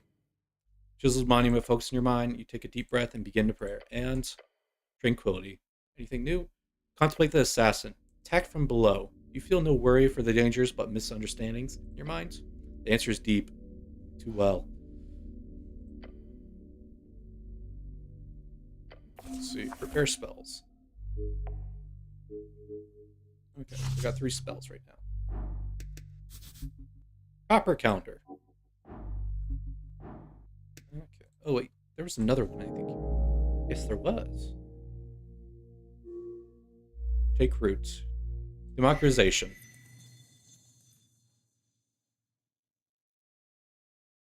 Hey, you've been doing great work out there. What work? I assume it's about asking people about the election thing? Hells yeah. Know what to make of you. A herald. A democratic herald. Doesn't that sound nice? But I hate democracy. What exactly does that mean? It sounds like that. I like the sound of that. Democracy. Oh, of course you do. Look, this is what New World is all about. People talking to each other, sharing ideas, debating, listening. Every conversation is a little spark of democracy unite. And you're fanning those flames. And here's the thing. All that talking, it's energizing. When you engage with people about matters, when you get to think, discussing, caring, it fills you up. It makes you feel alive. Tell me more about the Democratic Herald. Every time you ask someone what they're voting for, you feel a surge of vitality, an excitement of democracy in action. You regain 1 to 4 hit points each time you ask someone what they're voting for this election. Okay, here's the thing. All talking, it's energizing. When you engage with people about the matter, then you get to think, discuss, caring, feel it. Makes you feel alive. Wait, don't I get any other choices? Great question. In that case, you just way too aware of the fact that you're absolutely no chance of ever subverting and changing effects particular democratic process. You obviously can't stop yourself from spreading the word, no matter what word it is. So here's the thing. All that talking, it's energizing. You engage with people about the matter when it fills you up. Make it feel alive. I'm ready. That's the spirit. Welcome to the New World, Herald. Okay, so we got that. So I'm the cleric, and I got rogue point as well, for some reason. Tea shop blew up. Okay. The owner of the tea shop once drunkenly heard a brag. You should check the warehouse on the water lane view. So that's where I want to go next. Engage. There it goes. The first day of the job. You did good. Before you lie down to take a long rest. Can I sleep now? Yes, your body's weary. Why do I have to sleep? You stay awake for any more than 48 hours, you will die, which is not good for your physical health. You should go to bed now. Taking a long rest restores your hit points, and hit dice lowers your exhaustion to 0, and and return spell slots. No, really. What is this thing? Lie down.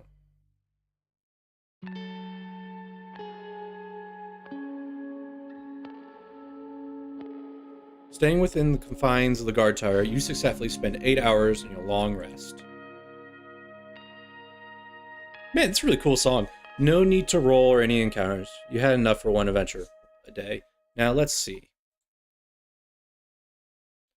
As for those youngsters, brave you to rush in like that. A lot of radicals on the streets these days.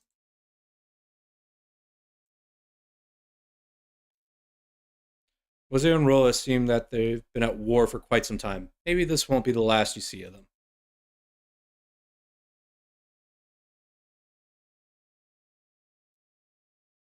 And sorry about letting you stumble into the city below. I'm just surprised you made it out alive. But now it's time to deal with the main quest. The tea shop awaits. Day 2. Your muscle strain and second day begins. You should have evidence to solve this. It's not that difficult. You fell asleep quickly for once, because you are and were exhausted. Gotta keep running around if you want to get shit done. Ignore those tired legs, keep running. I'm not feeling too good. That's really how you feel. 50% of the time. You should go to bed earlier, like a man. More sleep would help. Perhaps tomorrow. I had the weirdest dream. Do you? Fragments, whispers, voice isn't yours. New city, new tower, new bedroll, newish. You're a little scattered brain. Is that what it is? Some say dreams are mortal minds way receive divinations. But that's bullshit. Just don't think about it, okay? Question, who cares if I actually complete this mission? You're patriarch for once. There are rumors a law lord is putting a lot of pressure on your superiors. If you cause trouble, if you don't handle this, there'll be trouble. Even more so than last. Start your day.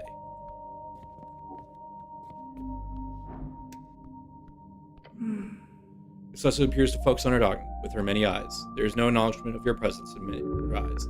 She's avoiding your eye contact and effort to avoid conversation. None of them are looking at you. What are the odds? I'm busy. Busy with what? Notes. Need help with that? I do not require assistance, cleric. Muster up the courage to ask about Earth.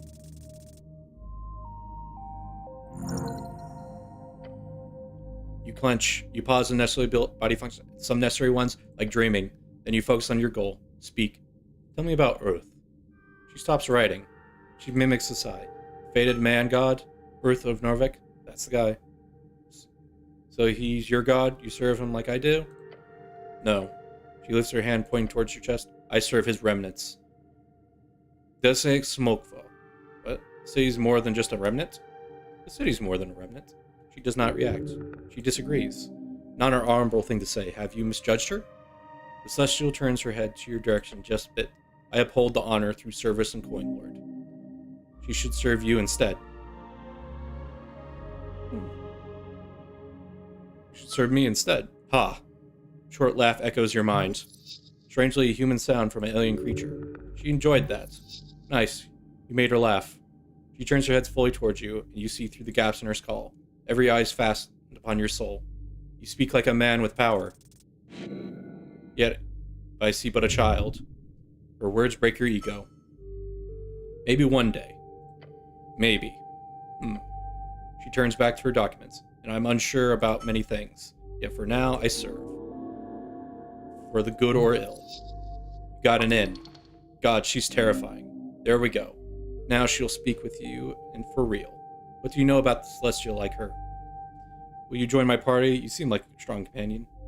What do you know about the pale man at the morgue? She closes her eyes, floating before her. Avoid the creature. There's darkness there. Rail spins rapidly for a moment. I've been told not to interfere, both with the mortician and his helpers. The pale man's reputation is insane. What the hell is he? Something certain off about it. Oh, but he seems like such a normal guy. Helpers? Does he have something to do with the tea shop? Not likely. Why? Viscon has been present here for almost 4 decades. In my knowledge, during all that time, he's never caused any issue. Beyond that, Vescon's also tight cooperation with the Halfway Bridge tribe. Since there are main drivers in the investigation, it would be strange if Vescon was behind it. Although, if you find any evidence toward his involvement, let me know. Should I keep an eye on him then? If you wish, I suggest not engaging. Don't just get into trouble. Maybe if you play your cards right, you can get something out of her. What is he? At best, he's a weak arcanist. At worst, he's a powerful arcanist. Helpers? The mercenaries, creatures that roam below the dark spirits. They are unofficially sanctioned, and none oppose their presence, for Veskin keeps them in line. Another reason not to get in Veskin's way. Oh, do you seem like a normal guy? Avoid Veskin. She opens her book again. But do not engage. That is my advice. Will you join my party? What do you think about the goblins? What information do you require? Why are they, as a people here on Tolstead? Weak-willed, powerless individuals. A creature that survives through reliance on a group. Greater creature. Agree to that description? It's not fair. They're clearly stronger than they look. Glance at you. Describe humans the same way. She's calling you weak. Not okay. Yeah, right. Like, you're much better. Fair, we're weak alone. Interesting. Cross your arm. I'm not weak. I'm strong. Yeah, right. Like, you're much better. No, I'm not. But I do not see as a negative. Warmth. Her soul opens. Voice softens. Humility and trust are important traits in all and for all. Yes, her words ring true. Yes, she's softy after all. That is what I think. What else? Can I trust her chieftain? Sageleaf is a powerful creature. Do not trifle with her or her pawns. Her behavior is clean and highly acceptable. However, she does meddle in the dark actions needed. She looks at you for a second. Perform your duties and leave. That's my advice. What do the goblins do here, General? Goblins perform manual labor such as militia duty, construction, various public services, mainly delivery and manning many defensive perimeters in the city below. Over the last decade, they have taken up near all such posts in Tolstead. They are also overrepresented in crime statistics several times, populace across the city. There appears to be primarily due to segregation housing areas. Housing, a nickname for housing district. There's a poor lives. Housing areas lack access to higher paying jobs and general cultural element. Goblins are in trouble, yet slowly integrating part Norvik, from what I observed. Feels weird, awkward. It appears to be a highly politicized topic, and I apologize if I made you uncomfortable.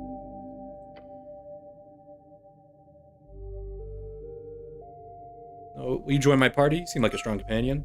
No, I'm busy, cleric. You play your cards right, anything is possible. Good. You're strong enough to carry with the team. Snell actually does a lot. You should appreciate him more. A goblin, he means well, but he's just a bit of assistance. Barely noticeable. You have very cool armor. Thank you. She welcome. She appreciates your appreciation.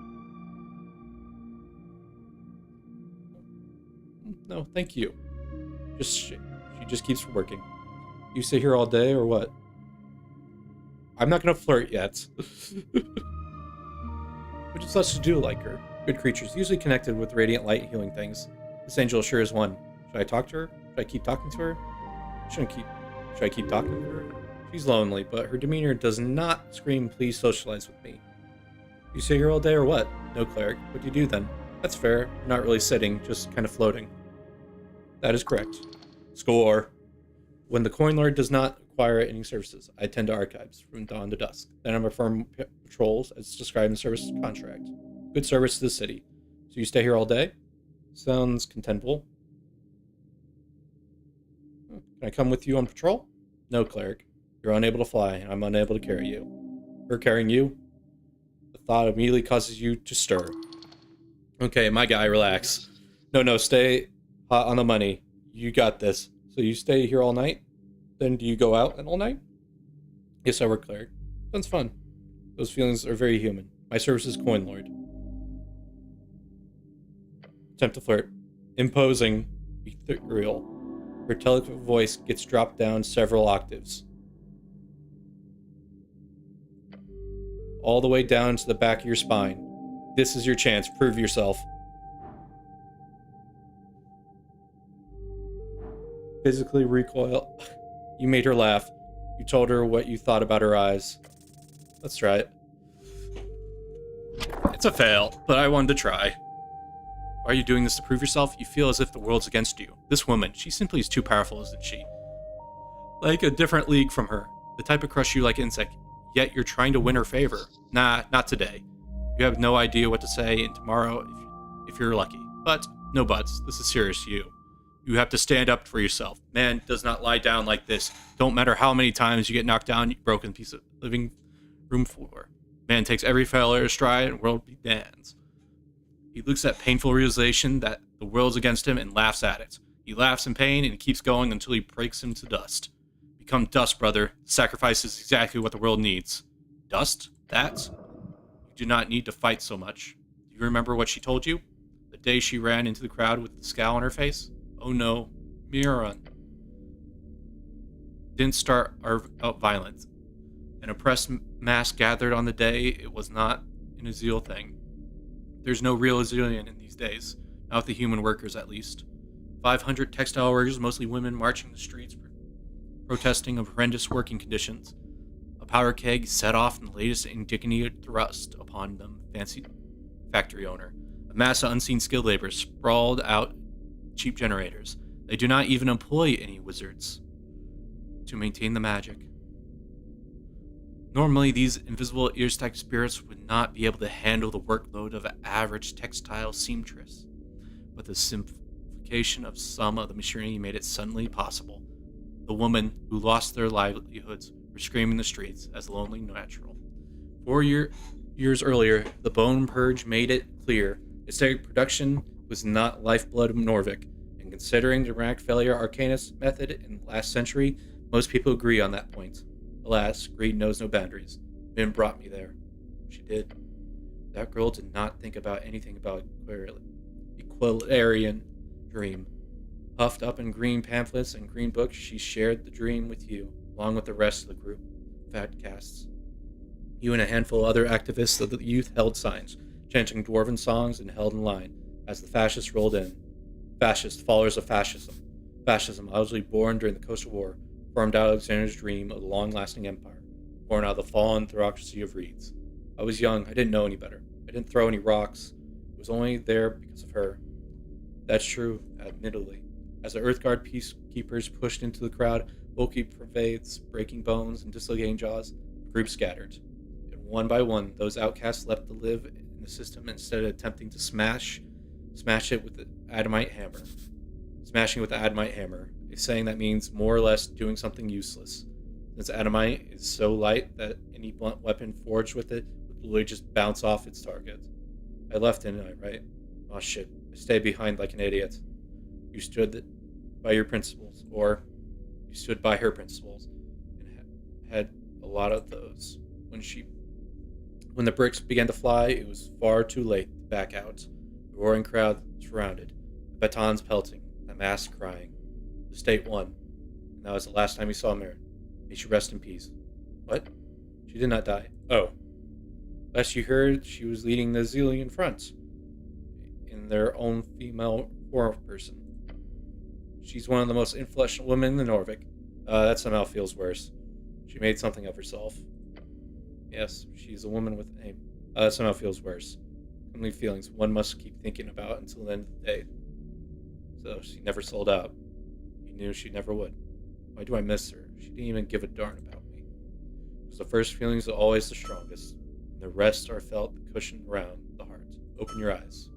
They're still looking at you. You meet her gaze. Perhaps you should rethink your methods here.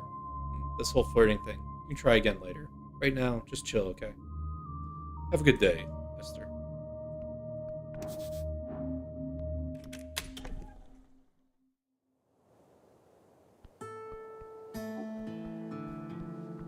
Wonder if anything changes, because I remember nothing changed when you... Like people moved around a lot, but... Oh. So someone didn't move here. Okay. It's you again. You hear a tune dancing cold constitution. Bitter reminder, a dream long gone. You see the edge of the goblin. She's a flower crown atop her ruffled dark hair and playing exotic instruments. Perhaps it's best to let the girl keep playing. Quite beautiful. Interrupt her. Listen for a bit. Those poor dreams wrought by zeal and doubt. Shepherds brought far in western shores. Hardy cradle and glorious river. Then should bless earth so cool and stout. Raise a city from ruins, home from night. Let her play.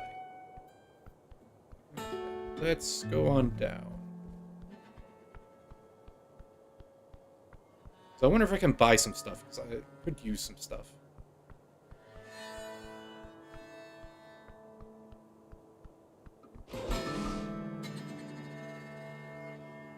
Oh, get +1 strength with this. Oh, that's cool.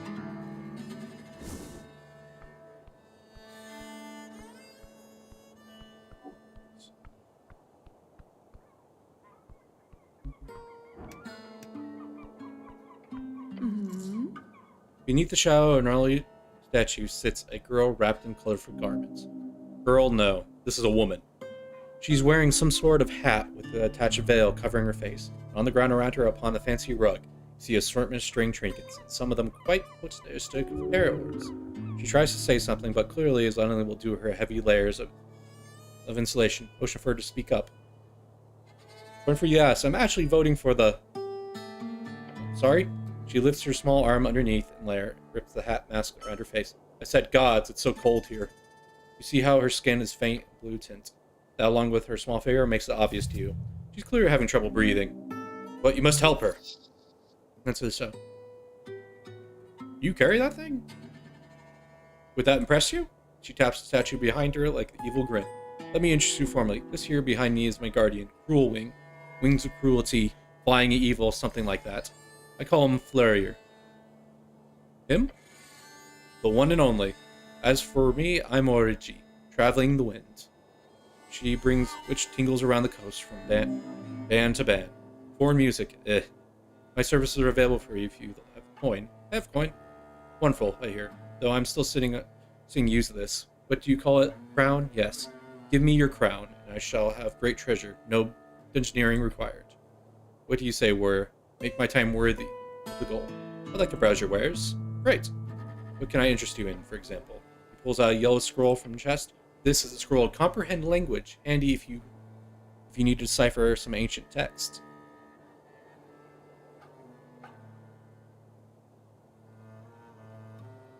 Okay, so I have some choices. Elven ointment, dream patch. Give me a pair of bone dust canister. Okay, so I can afford that. I need the scroll comprehend language. Oh, would assume so. Such a great price. He apologized, handwriting. Ifriti bottle. Give me that helmet. Give me a pair of bone dust canister. So, that's all for now. Oh, do you have a license to sell here? Yes, I got approved for them. If you can't handle the cold, you should not be in Azari. What do you know about the tea shop? What do you... Is it really like that helmet there? Why is it hanging on the statue, friend? Oh, that's just a warning. Last Avenger who tried to steal from me left it behind. You can buy it if you want, if you dare. Why do you call me warrior? Is that not what you are? Might be a bad translation. You prefer a Dreamweaver or perhaps Holy Boy? I want to be a Holy Boy. I want to be a Holy Boy. Oh no, no way too wrong on my end. Well, I'll stick with Warrior. Okay. Okay, so I got that. So scroll, comprehend language. I need to prepare the spell now. I think there's something over here I can use. Over here, this way, go down, statue over here. There it is. Behold.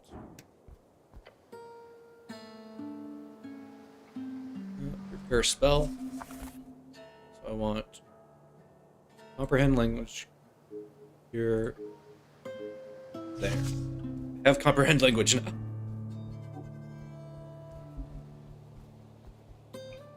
So now, observe goblin wall art.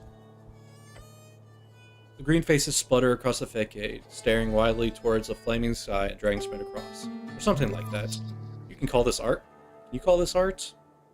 What do you mean? They believe in their dragon queen. Such worship should be encouraged, if only if with earth instead. There's some devotion, albeit asinine way. The coins stand fall fat loot. The dragon brought her people. You could get behind that. What do you tell me about the state of Norvik? Place a hand on the wall. You took a step forward and you paint stone, surface is smooth. Truly ancient. Tell me your secrets. You sense a crack in the wall and it wasn't there before. Then you hear the voice, faint voice, hoarse voice. secrets end when spoken. Talking wall now. Awesome. What's it like being wall? Who built you, wall? A god.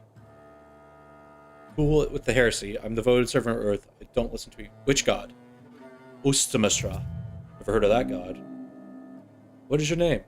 Chancy. That's a pretty name. Okay. How old are you? 15 times aliens. How many years is that? 2,000. What's your political affiliation?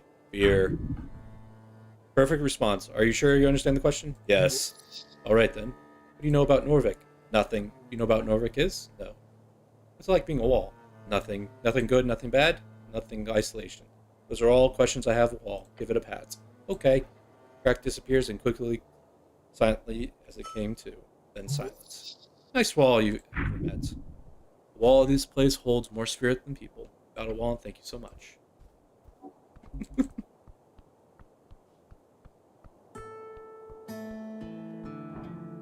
Go on down.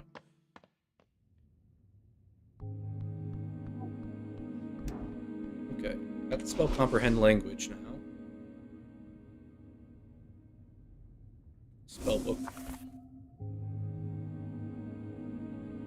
Okay, comprehend language. How do I just go interact with them? You flip through the tome, you find handwritten letters, scattered pages. While the symbols appear readable, you don't understand comprehend language. De veras de la culta. Cast comprehend language here.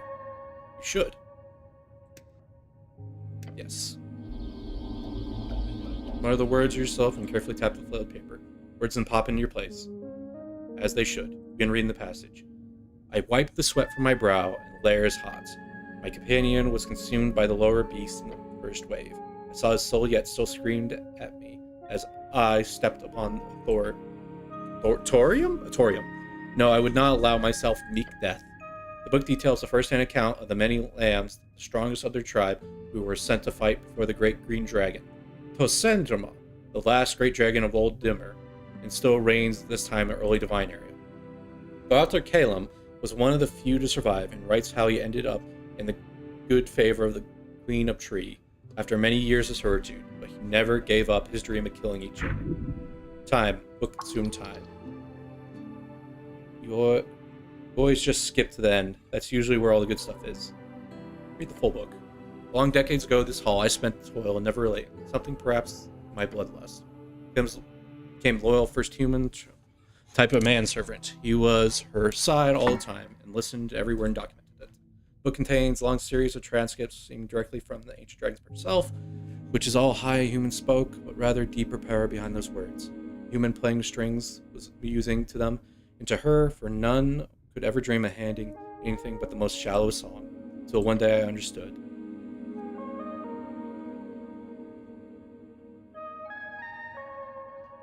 Okay. Calum Demetri listened to the ancient dragon until he understood dragons control strings, not just with words, but with their voice. Once that clicked, the book explains to learn how to tap in the word of power, higher tier magic. It goes on to incredible detail, explaining exactly how the research went on during those years, and how he managed to procure and transcribe dozens of previously dangerous only spells. He did not master all of them himself, but he did master some. And most importantly, he trained himself until he could cast a spell of Jor's limits. He goes on for pages describing the basic stuff about... Okay. Thus the last of the great serpents fell to him, and one word of power. And he learned for her, kill. And thus the arrow worm was fated, with man raised in place. I am come to me. My words shaped the world. Myself, Jor, is what I became.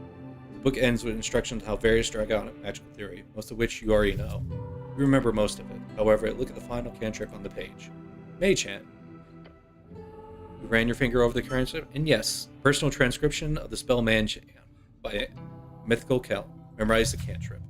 Yes, Scott Mage Hand. That's great. Indicated version of the spell, but this is much more sleek impression of Mage Hand than any that you've ever come before. You could perform great feats with this. What, reach for apples? Apples. Holy shit, this will let you steal from distance, won't it? Yes, although it's not subtle as you might imagine. If you get caught, never in a million years. I was hoping to learn power word for this. Yes, very sad. You'd surely be able to wield it. Please do not. You already attempted that once. Remember how it ended? Right, the eyeball exploding. Oh, right, the eyeball exploding. Paradrago was kind enough to cast Restoration on you. Restoration, a series of spells which cure various elements. Lesser Restoration. Okay. My eyeballs explode? What a day. Oh, right, I remember. Yeah, I shouldn't do that again. Fascinating.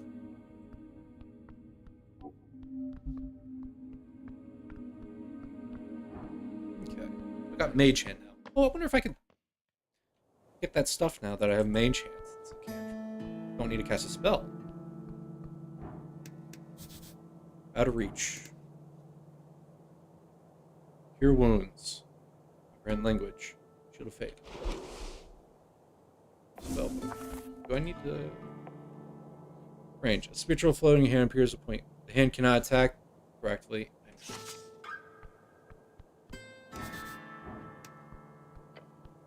You got some eggs in it. Spot something below. Appears to be unguarded. Don't just climb out there, man. You'll die. Literally, like, climb out there and give it a shot. Stop it. Well, I have Mage Hand. Can't I grab it?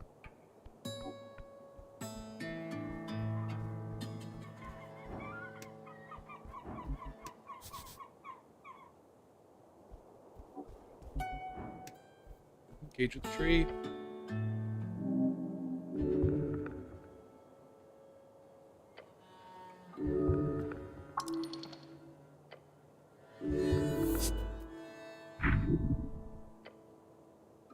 Can't I use Mage Hand? Rid yourself of the challenge? Probably will not work. Not being able to see inside the tree hollow. I cast Mage Hand anyway. And poof, the hand exists and tries to get inside. Since you sense only slightly connected to esoteric strings of your magical hand, it feels strange when your magical fingers attempt to penetrate the hole. Please, for the love of gods, relax the foul mind. No, it's not working. Turn off Mage Hand. Okay. Let's go to this. I'm not exhausted anymore, so some checks should be easier, so I should check them out.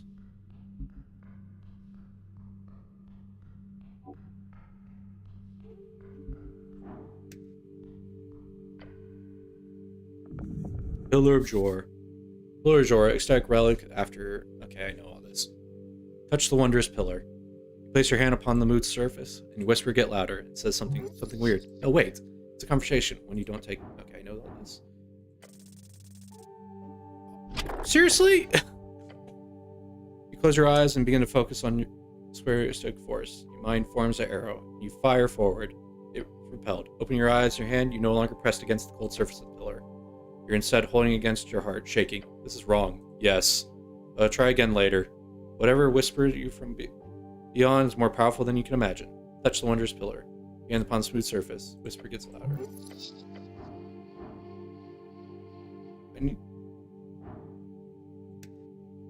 Spend one shard? Yes. There we go. Goodness sake. Hello? The pillar vibrates. Hello? You whisper lies inside you, or something. It says, he is here. Who is here? It says divinity. It says death. It says necrocrats. What? The voice ends. Your hands repelled from the surface. Ouch. Step back. Weird. You understand plainly. This is more than a pillar. You need to investigate. It's time further below. Okay. Let's get Snell. Is this Snell's place? R and M. Snell's gets one down.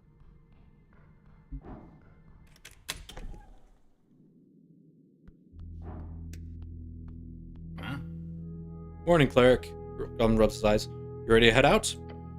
Yeah, more or less. Goblin collects his things and straps it and adjusts his check. By the way, you stay with Darrow? Thanks. You're welcome, Goblin. Doesn't make much of a difference with people like him, but seeing you stand up, Darrow, like that? Priceless. Only did what was right.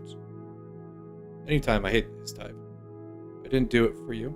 I only did what I was right. What an honorable cleric you're picking up. Oh boy. Finally, Snell puts a pouch inside his inner jacket pocket. Alright, I'm ready. Snell joins the party. Head out.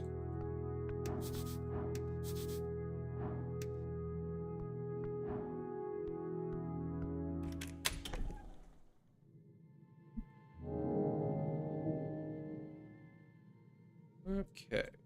Anything new? So, First things first, go to a warehouse district.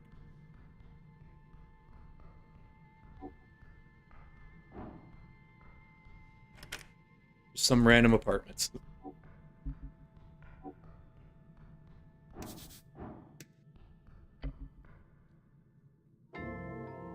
Knock. Knock twice in polite fashion. It's very low, but they probably didn't hear you. Wait.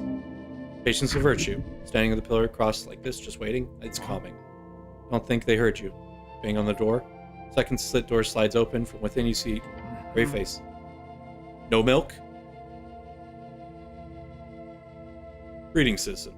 You hear a grumble on the other side of the door? Okay. Oh, it's you. You remember me? Yes, I am the cleric. Yes, pretty clear. A few questions devotion to being a cleric. Weren't in the way for us, but I have to ask. And I need to ask you, Mr. Cityman, are you friend or foe of the movement? You have to pick right away? Good. Yes. You're just gonna trust me if I tell you I'm a friend? Am I supposed?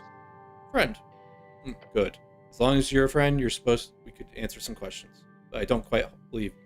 Are you really Zeal? Can you prove I'm Zeal? I got Snow with me, one is goblin. Snow knows them.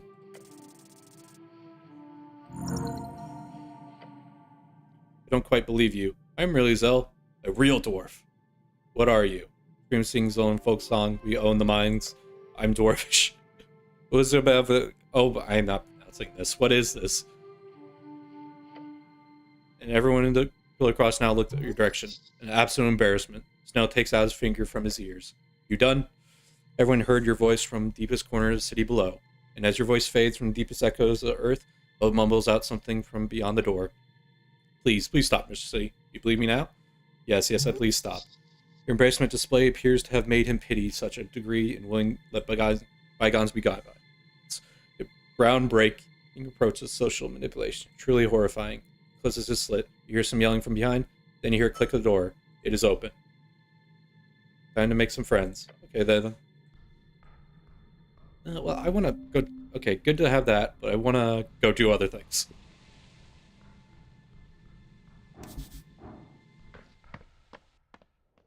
Because I want to go to the warehouse. Eslin and Sons.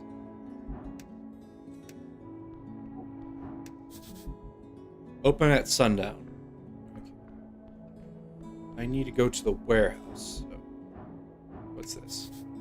Owned Reed Trading Company with the signature Free Trader logo. So I need to get into the warehouse. So my friend.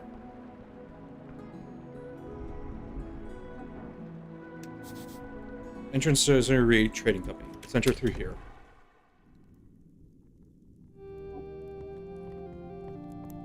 Oh, there's...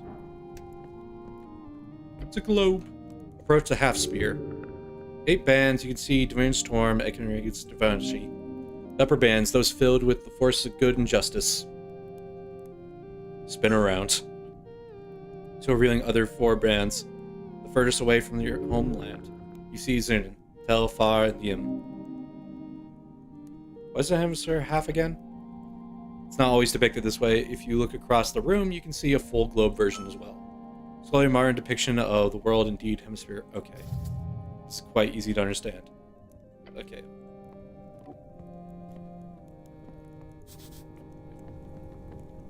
Exotic varieties.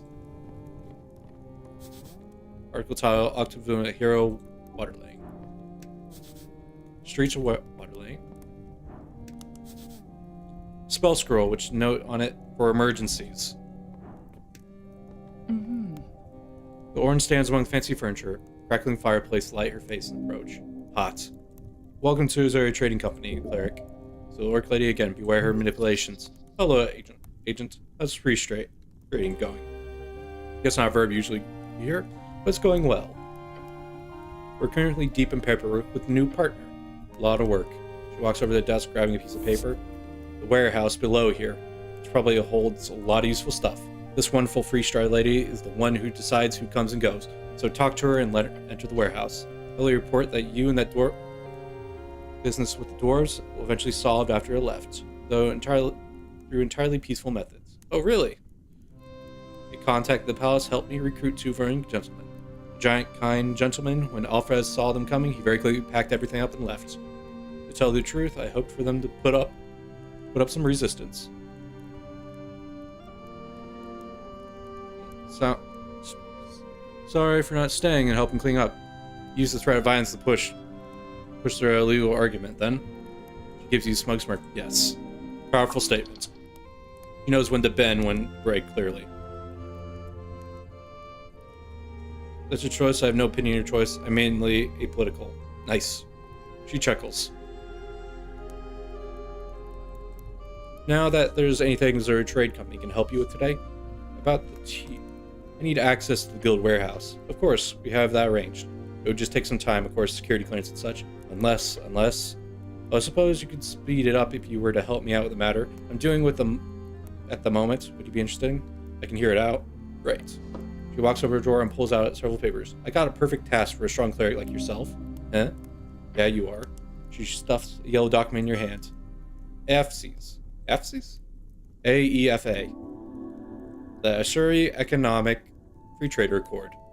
We've been unable to hand them out previously due to a number of legal reasons, that being stripped away once we were landed in good position of future government. So in preparation, we're preparing to open talks with a number of local entrepreneurs.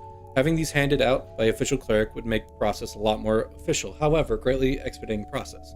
At least our numbers seem to indicate the folk are much more agreeable to the city official than our own staff. I'm guessing you assume why? Want me to hand out the pamphlets? Oh no. She taps the document in your hand. These are legal documents showing every clause in local EFA. Very generous terms that will greatly assist local corporations in growth, revenue, and stability. We're not all talk, you know. We actually support local infrastructure and businesses quite heavily. The first step is getting those businesses to actually join the court. So you want me to hand out contracts? Yes, mostly for them to take a look at. Once we get these 3 Holstead businesses in paper, we'll have met our pre-election quota. That will make bosses very happy. That would make me very happy. Free business, huh? Yes, of course. If you want to deliver them to more, just go ahead. The business needs to be established, but not necessarily registered. If you're not sure, you can hand them out anyway. Off the top of my head, I recommend visiting the list out and the drunk Spinks, of course. But I'm sure you can find more. She winks. Come back once you handed them out, and I'll be sure to return the favor. Tell me about the griffin on the roof. Griffin on the roof? The orc flaps the word. Really sounds like a magazine tale. I swear I read it at some point. I'm serious, there's a griffin upstairs. Yes, I thought you sounded funny, that was all.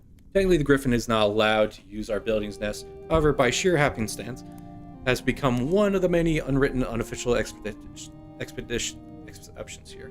I've simply learned to make do, as one does. Who owns it? One of our temporary guests. High-ranking member of Free Striders comes to visit election. One of those types. Does he sleep here all day? For now, I've heard he'll head out after election. Can't wait. Can I fly it? I recommend not until I've risked safe for your own health. Well, unless you got somewhere to fly off to. Darn it, if I don't. If I did, I'd totally try it. Somehow I could imagine. Is it annoying to deal with? Yes. The real answer involved describing griffin droppings, and I prefer to keep away from that. That's all for the griffin. Boy was not happy about the situation. We would love to have the griffin one day. You could, like the heroes of your childhood tales, soaring through the air, rider of the sky.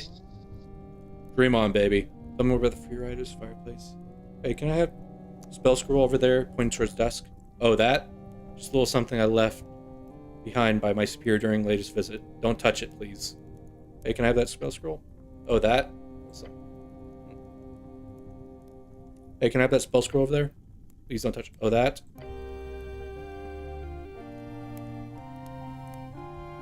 What's with that thing in the fireplace? I'm not a thing. Don't mind him, he's harmless. Don't know exactly how he came over their contract, but he believes he's a Harbuchin fellow who handed it over. Smoke method. Keep track on one of his. So don't touch anything, cleric, unless you like getting seared. She smiles and her tusks gleam. Okay.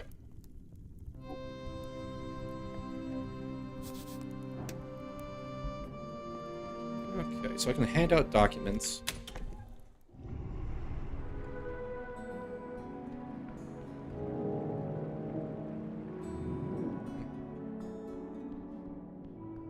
I need a plan here. Maybe I should go underground.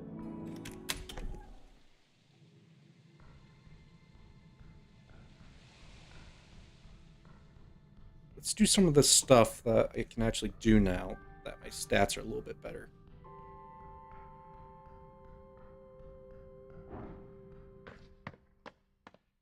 I do wish there was fast travel in this game. It'd be nice.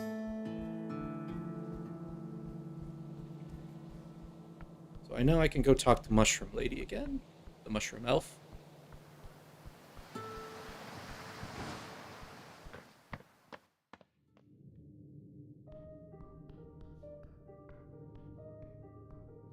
I think I might have a better shot now. Oh wait, she's not here.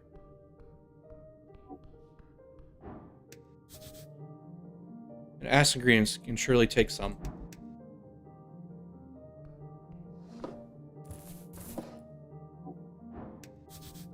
Tending to the garden, be back after lunch, Nescent.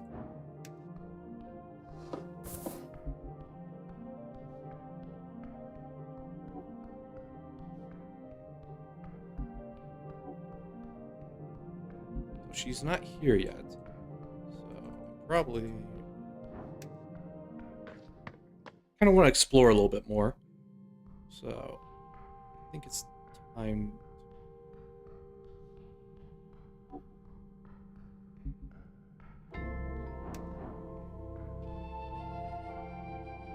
Should I go check out the Undercity?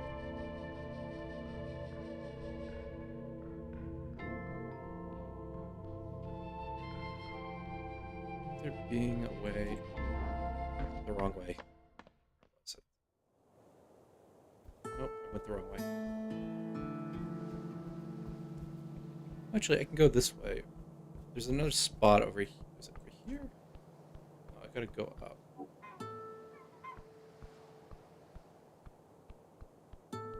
Oh, there's a merman fishing down there.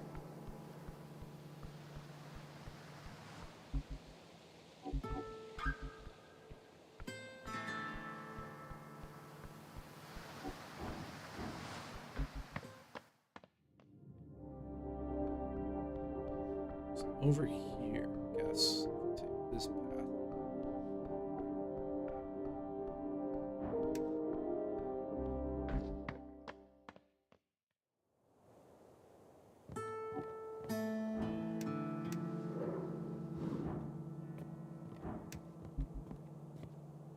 Not now.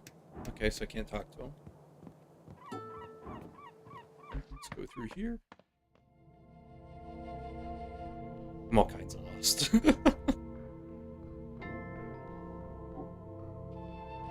Okay. So let's go to that one spot I was at earlier. Did I check the spot? Dormitory out of commission.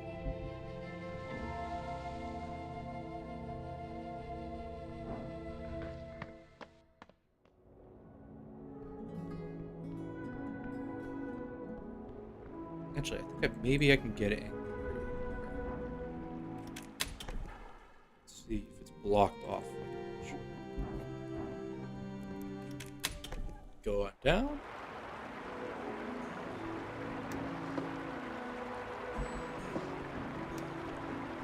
Ooh. Hey man. Among the docks you see a bustling human dwarves, cargo moving about among the hard salty hitting the pier. The grand poorer water lane. You can only glimpse the dockyard from here. On the edge behind the First Charge HQ, a number of workers hanging around drinking, talking. One of them, long, hairy dwarf with droopy eyes and cold head nod. Hello, I'm the cleric. I thought it'd be cleared by now. By now? Shape way. I've never met you before, man. It's pretty obvious, alright? I mean, who else would dress like this? The goblin gestures towards you and your outfit. True, I guess. What's up? What's up? Nothing much. Working over here, some starting over others. It's like a tidal wave hitting the shore, you know? Never ending search for capital. Cool. Can you let me know if the door over there point down the stairs? Nah, man. Only 3 stars got access there. Who should I talk to? Doris, I guess. No, wait. He's never here. Guy's supposed to be managing the office, you know. But Vucha is pretty good too. So Vucha's the boss? Apparently. What's your story? My story, man? Nah, just being polite. Alright.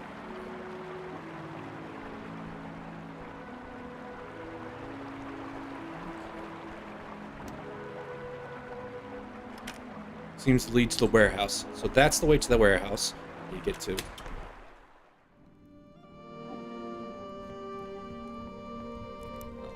Can I go this way? Where's this lead to? This leads here. Okay, so I got an idea. A bit more direction now.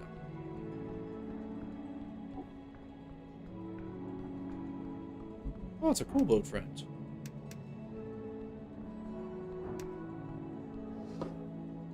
Puddle of milk. +1 strength, -5 constitution. Standing on the street corner behind. Is this the milk run? Yes. Can I help? No. Please. He growls in an adorable way. He's got a plan. Him? Scheme? But then the kobold turns around and starts picking up bottles. He hands them to you one by one. You now milk delivery human. You are milk run. Quest? Oh, cool. Human, listen up. Each bottle is special, very expensive. You must deliver it to the rich people and make them buy.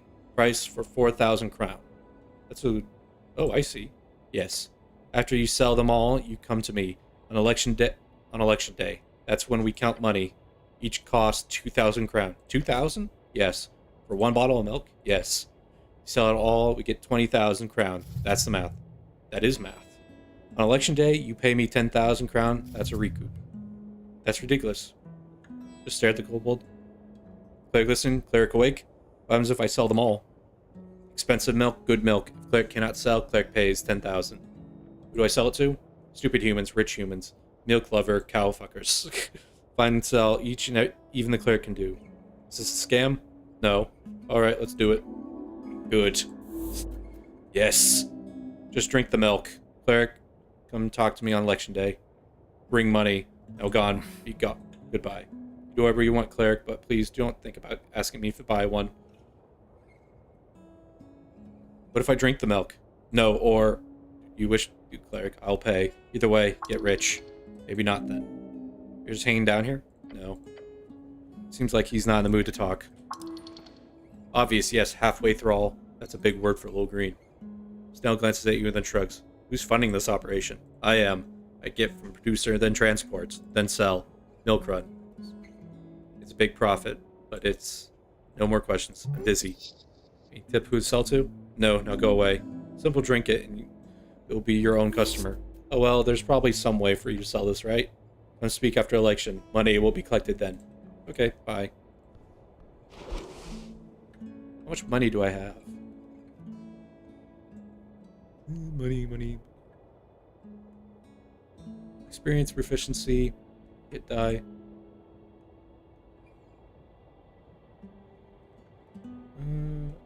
Deep storage. Oh, that's how I cast that. Okay, good to know.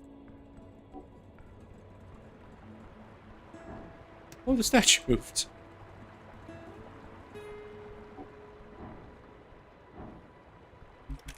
Okay, so there's something down here I can do.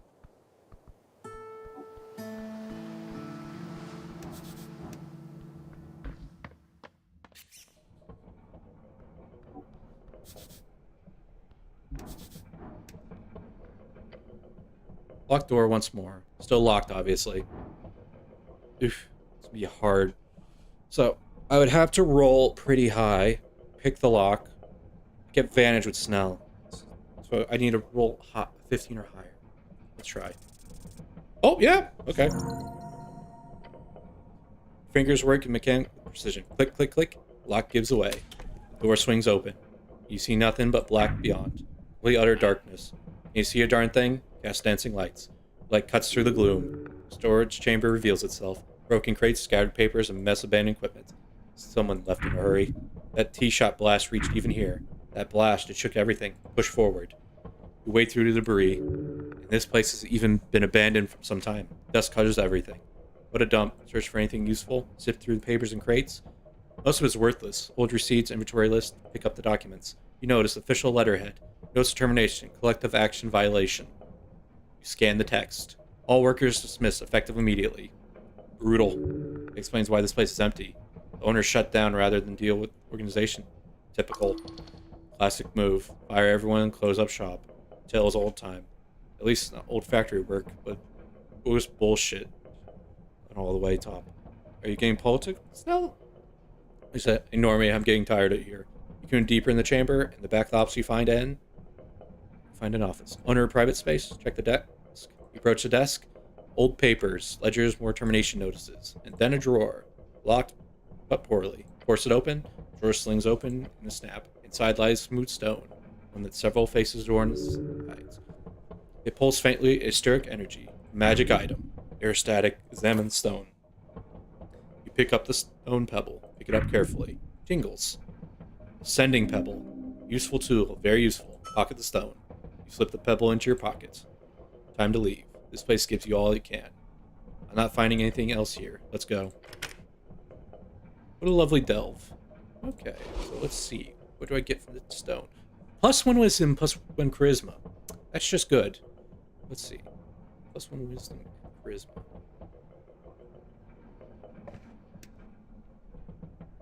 Oh, now I get +3 charisma. That's nice.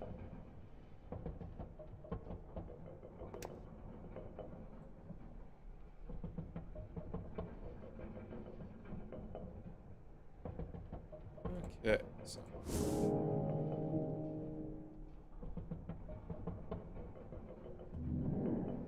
Okay, so nothing super interesting there. Let's go up.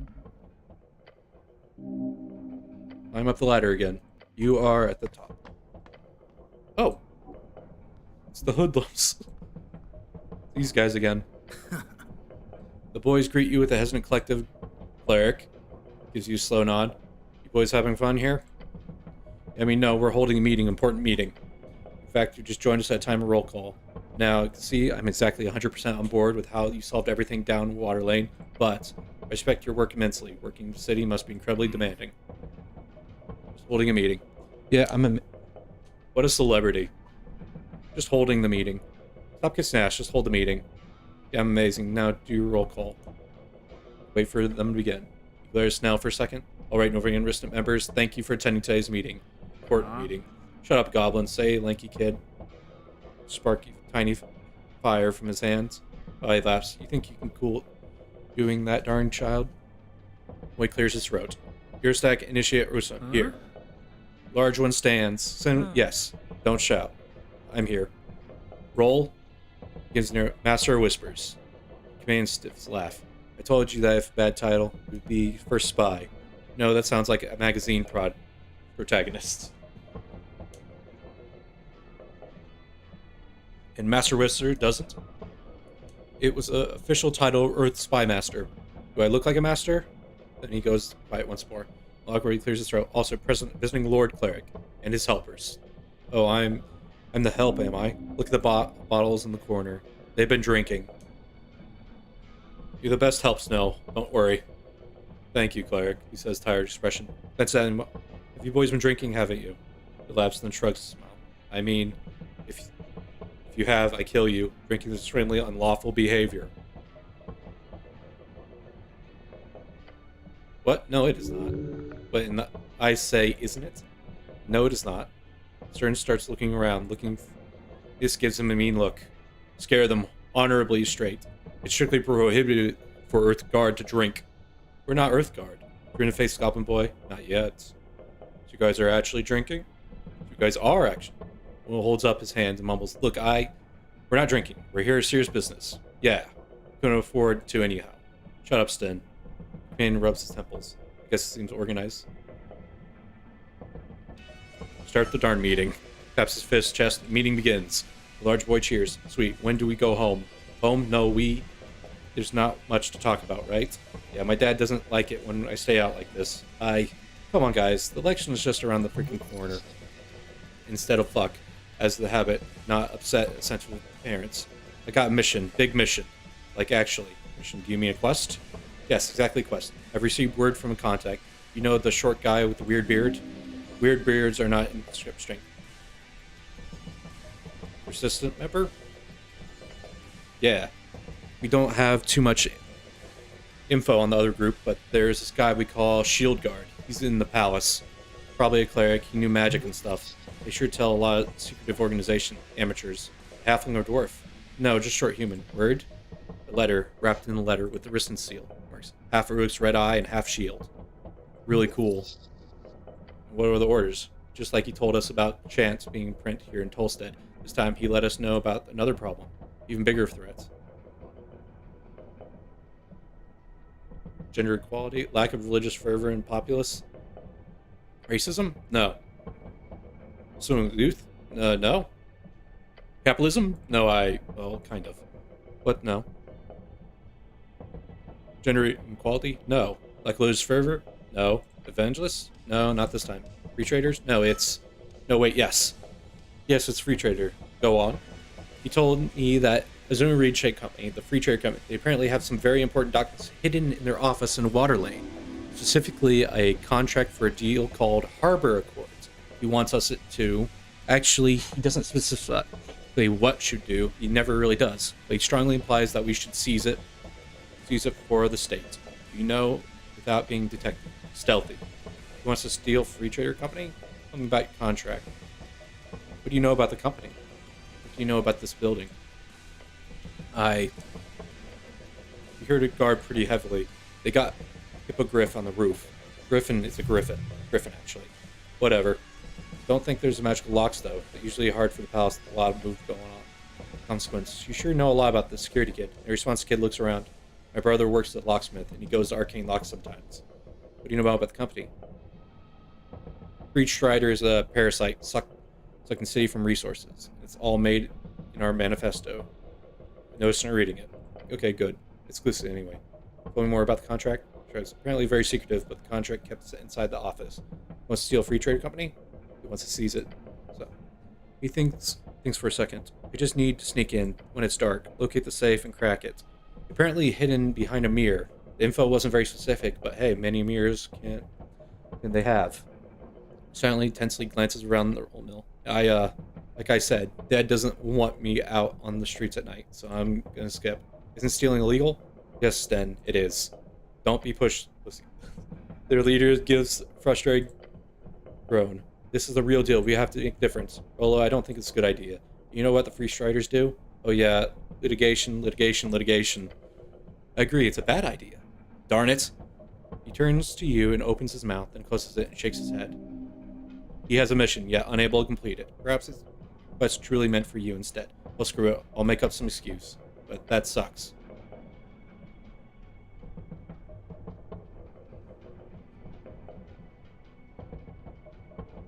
Don't you guys have jobs to do?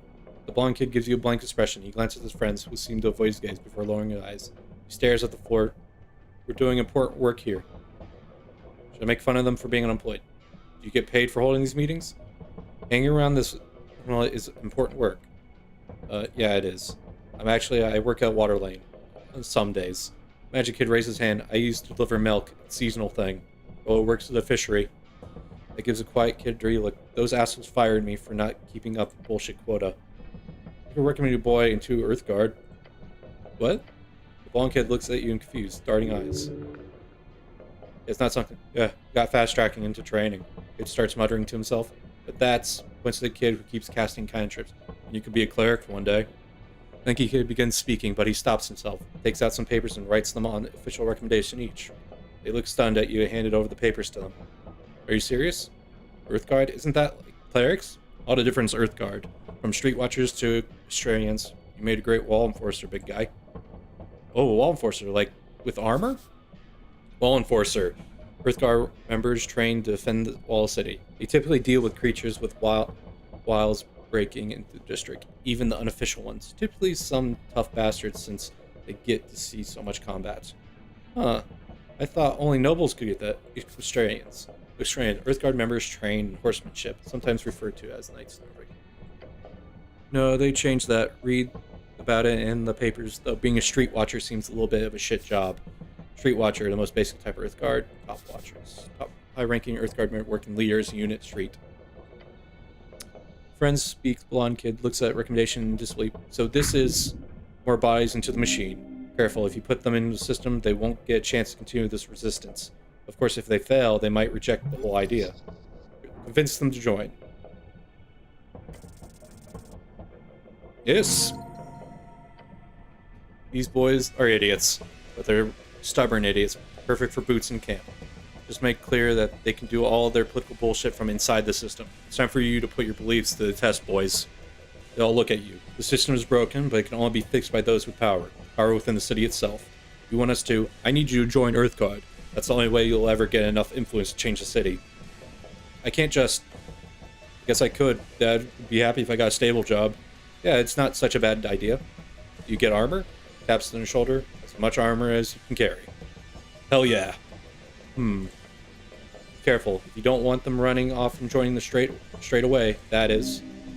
The quest will be failed if you send them off. Give it time. Mull it over. It's a big decision. Okay, we will. Thank you, Lord Cleric. He bows his head.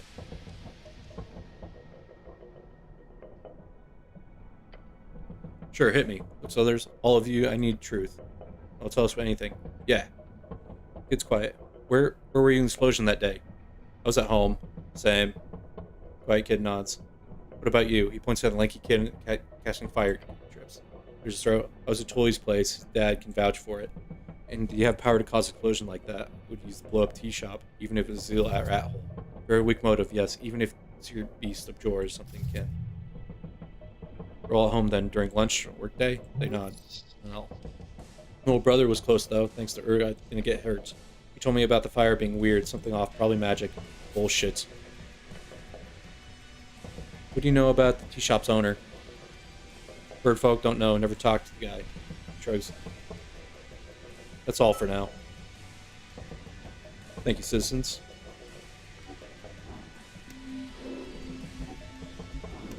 Who are you? Hey. Okay, so...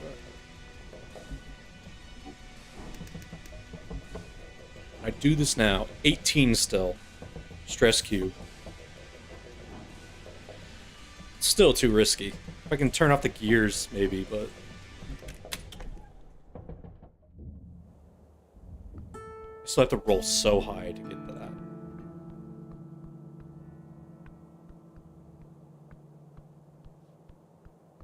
Okay, I gotta somehow get into there, but I don't know how. Maybe below is the answer. Oh, I need to go talk to him anyway, so... But I figured out how the hands work, so I can use my cantrip real quick. And... Oh, Obsidian Amulet, Advanced Aberration. Okay, let's see this. A weird stone that's been polished to the fist, grappling with tentacle. It's made this for what nefarious purpose? Advantage against abbreviations. That's cool. He's always watching over you. Dexterity. Do that. My con goes up. Wisdom, strength. Take that for now. I need to get into the warehouse, so I gotta do what it want me to do. Hand him at Aoife. Here's the thing from the Free Striders. Oh, he looks at Slight, reading text, saying that chord. How quaint. Raiders need your help, local engineer. I have to hand them out to help Agent Virtue. You know very well about the freeway business in the East. I have no interest in dealing with these methods unless I'm forced in events the government shift. Which, considering you have been instructed to hand these out, most likely exactly what's going on to happen. Capital Dominion updated. Thus, I will indeed most likely sign this in the end. You don't sound too happy about it. Does he ever sound happy? It's the way of things. Much preferred rule of Earth. It's called meritocracy, capitalism, society of reeds. It's based on foul bureaucracy, nothing else. And I will manage well, but in principle, it will stew in resentment. Okay. Yeah, same. He meets you the fist in the air. Then he places the paper on the desk among many other documents. Is that all? Want to buy some milk? Milk? No, thank you. I have no need for now. And if you don't mind me asking, does this have anything to do with Ost? Yes, he's my running milk for him. I'm the milk runner. I see. Please do not let the task get in the way of your work, important quest cleric. That's my suggestion. I think I have a good chance of doing this now. Okay, let's do it. Come on! He glares at the pale man. You keep working documents properly. Eventually, you feel stuck in your thoughts. You don't mean to imply you know more than an honorable Earthguard member, my cleric. However, you must be certainly more important things to do than my day like this. He's correct. Maybe you can get back to him later. My luck.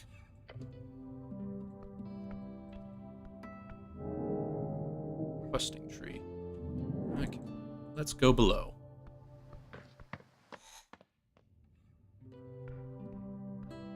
I should heal myself. Eat.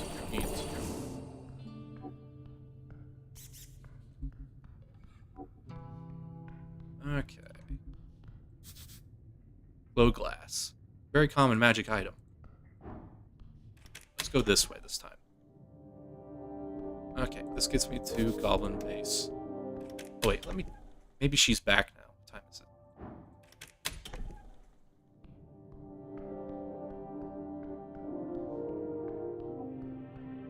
Is she back? No, she's not. I keep on seeing gnomes pop up randomly, and I'm wondering if something's gonna happen with that. I would not be surprised with this game of just some random thing of like lore bit where gnomes just constantly piece, or maybe it's just something I'm seeing alone. I'm very curious on it. Okay, maybe I should use this. There.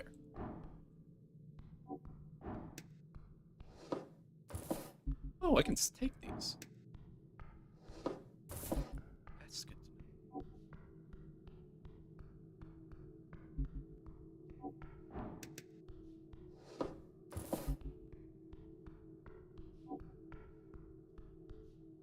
What's in their stone drawer?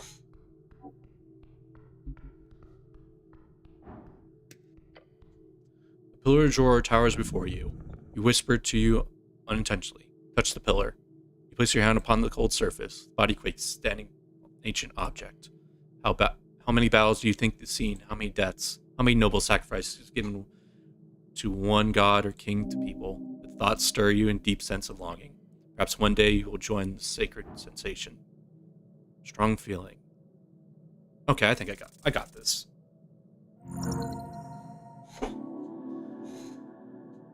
Your glove hand passes against the surface. You find that you will listen. You bear the burden of some voice. Close your eyes and pray. So I am mulling the same words always, to your God, to your people, and to the great city. It fades and the voice grows, not in size but in number. Some of them join you in prayer. Some dismiss it. Some hate it. Before you, a dark landscape stretches, covering the bodies of the damned and the waiting, their soul on display for judgment and callous sorting. Among them, you see one face turn to look at you. First you believe it be him. Then you understand, as the man who appears both young and old, gives you a kind look of regret, as a father would have seen your return lost child. He turns to face the stairs, and you watch him go, again and again. Again! Your heart is racing, blood is pumping. You get a grip. The vision has faded. Whatever you saw has quickly disappeared, deep in your skull. The pillar does not whisper here, it screams. Go down, further down. You understand plainly, there's more to this pillar than you need to investigate. And in time, further below. Okay, interesting.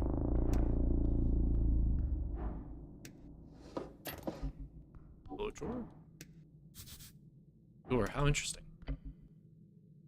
Coach firmly shut door. They appear to not be open. I hate these things. AWD sprouted like weeds across the dungeon, terrible, horrifying even. AWD? One-way door. Tap the wind surface, completely impervious to damage, force, unopenable, via whatever aesthetic bullshit keeps this place afloat. Unless you stand on the other side of it, at which point it opens like a door of a friend, a road like night. So I need to find the other side in order to open it. That's the logic here, yes. Right, well, we'll see. So I can't go that way. Oh, rats.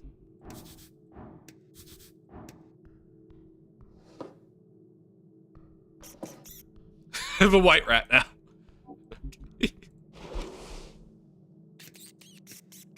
White rat acts shyly, but approaches you noticeably. It looks like it doesn't really want to be grabbed by you, but it also doesn't fight. Instead, it just follows along, sort of very happy with the situation. But what can you do?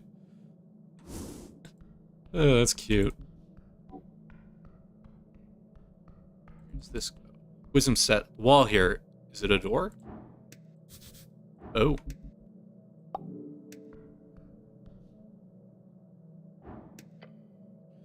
You detect something unusual about this section of the wall, specifically ornate skull. This is a doorway. What's up? Going to the wall. He squints at it. Oh yeah, this is just a passage to an ancient crypt. Just this one, right by the roots. It changes every other month or so. If you don't, keep a watch.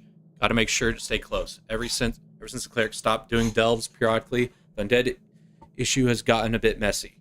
Yeah, we really have to fuck up with that policy on delving. You get reason behind it, focusing on upstairs, but it's risky to leave defending the underbelly of third parties, I'd say.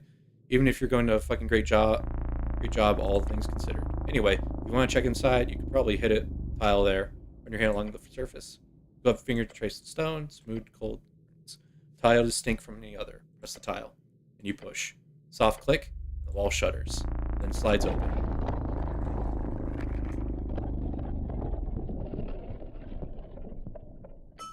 Revealing a dark passage beyond. Sweet, let's sling already. Okay, let's take a look around. Earth's first crypt, city below the city.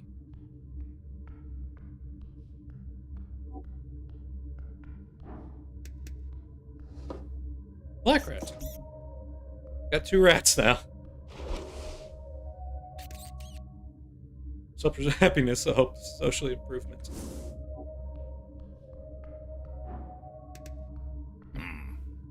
Ugh, I hate this place. Little pile of skulls. Thousands, each life taken by war, suffering, time itself. The eternal cycle. You will join them soon. This is insane. So many bodies. You know well about this. This is the first containment crypt. Designated female bodies to avoid the risk on death. Many are erected beneath Norvik during the years of attempted reclaimment of cursed lands. And the first, this is Earth's first crypt, built for himself by himself. These bones belong to cursed victims, those claimed by the cursed land horror. Destined to rise, the undead hordes, Earth sent many expeditions to the east, each an attempt to reclaim the spirits, little bones of those who were left behind. Entire ships were loaded with many bodies, brought ashore in Norvik, then put into these crypts. Unmarked graves, yes, but consecrated all the same. Attempted total redemption. Should have left them there in the east. Percentages are just a problem. Earth did his duty, doing his best to cleanse the world, free the spirit of fallen people. Indeed. And as you can see, it was a success. These bones do not move, and they are not held praised vitriol of negative necrotic energy. They are at rest, even in a horrid state. Watch them carefully. They do not move. So these are all the people who died in the cursed lands. Yes, the greatest tragedy of your people. And this is how they ended up, simply due to the issue of numbers. There were too many bodies to give proper burial rites to each of them, even after the burning of flesh. Since the ocean and river burials are even more problematic due to these horror issues, this is the best option. Bow your head to the dead. Skeleton. The horrid noise in the dark, moving in the mess of rusty iron and clattering bones, moving towards you. No, no, no, no. I hate crypts. Exterior check.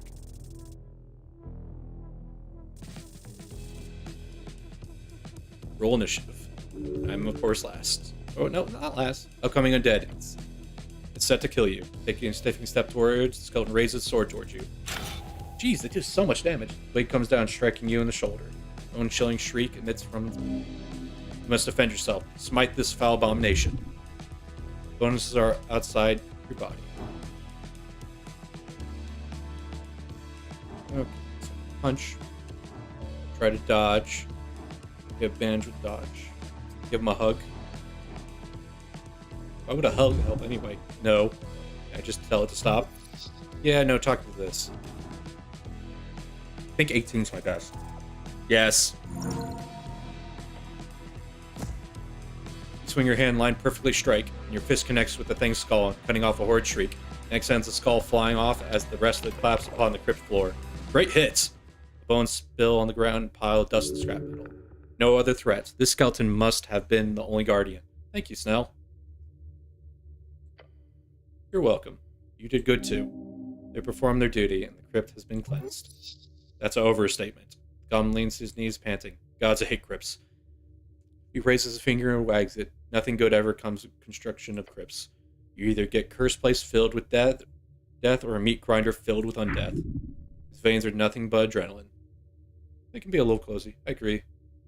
That's why we bury the corpses these days. Really generally smart tradition. Best thing humans ever invented. Actually, I think it was a dwarven thing. Oh, yes, for sure. A bang from somewhere far away echoes down the hallway. The goblin jumps, shiver down your spine. Then the chamber goes silent once more, as then death still lingers.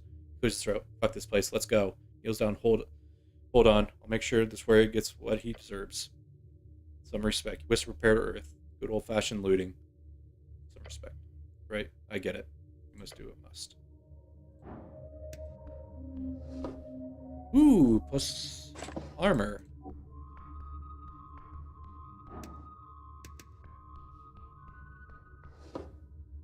-2 strength. Constitutional wisdom. You reach for the mace. It's cold. Colder than iron pail. Buy yourself a nice weapon, eh? Grip it in a hand. Glove hand wraps around the handle. Chill runs down your arm. That's not cold. Nothing. The empty crypt. But, you good? He looks concerned. Did you see that? There's someone here. Look at the mace again. Cleric? You look down at the mace. It's ornate, well crafted, yet your body seems to fail when you hold it. Something's very, very wrong with it. What is it, cursed? Do I just get cursed? No, there it again. The figure, in periphery, watching, spin around, nothing. This thing is haunted. What? He stares at the mace. You sure? I am sure. Great haunted weapon, just what we needed. Darn this. Find a lovely weapon ready to take the city foulness, and you simply can't wield it. The horror with some unfleshly ghast haunts you. It is too great. Keep it sealed. Keep it close. Spirit watches. Gulp. Okay. Let's see. Might be best not to use it in a fight. Okay, I'll hold on to it for now. My charisma goes down by 2. My con goes up in intelligence. Don't really care for intelligence.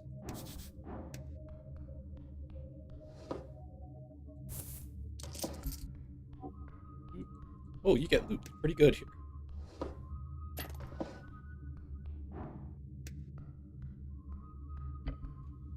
This is it. This is the first place his body was placed 27 years ago. Your lord, your master, your god, falling exhumed like this city. Watch it closely. This is how every divine dominion ends. With a crack and ugly tomb. This place is still wholly consecrated. Despite this, horror still walk the grimly tiles. Earth traces still linger here, as it should.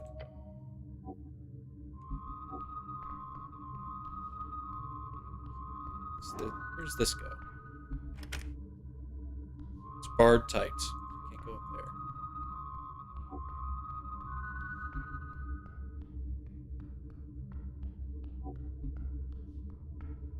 Should eat something.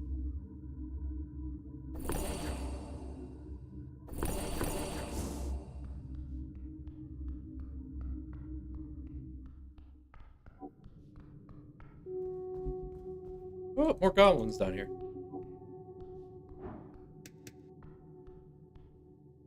Mr. Cleric.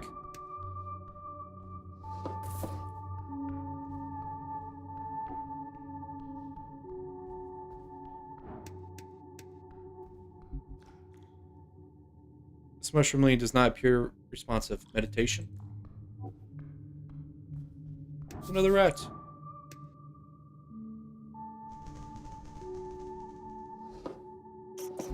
Got a green rat.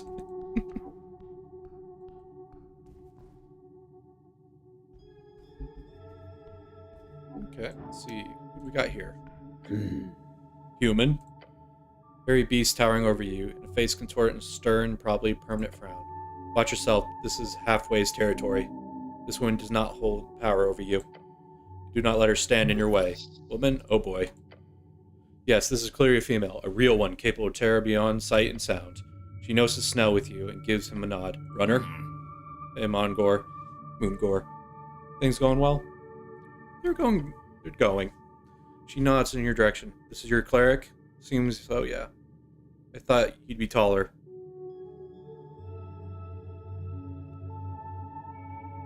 I am the cleric. Nice to meet you. The bugbear places a hand on her weapon. You speak, people, bear the cleric. You do not cause trouble. Morningstar, beware. Wait, which one of the ball and chain? Which one was the ball and a stick? A club. Keep it simple, great. I have some questions about the day of the tea explosion. Can I have the scroll you got? No, of course not. I got this as a gift. I can't just give it away, please? No. Okay. Okay. Okay.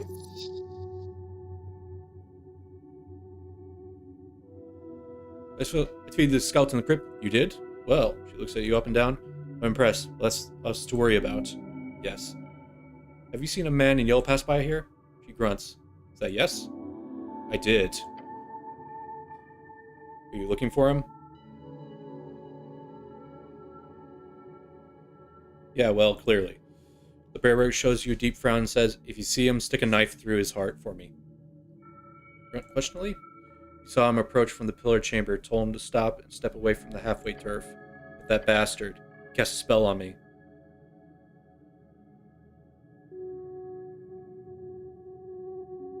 Grunt emphatically. Are you mocking me, human? No, it's the exact opposite. Yes, but not in a bad way. Possibly, not sure.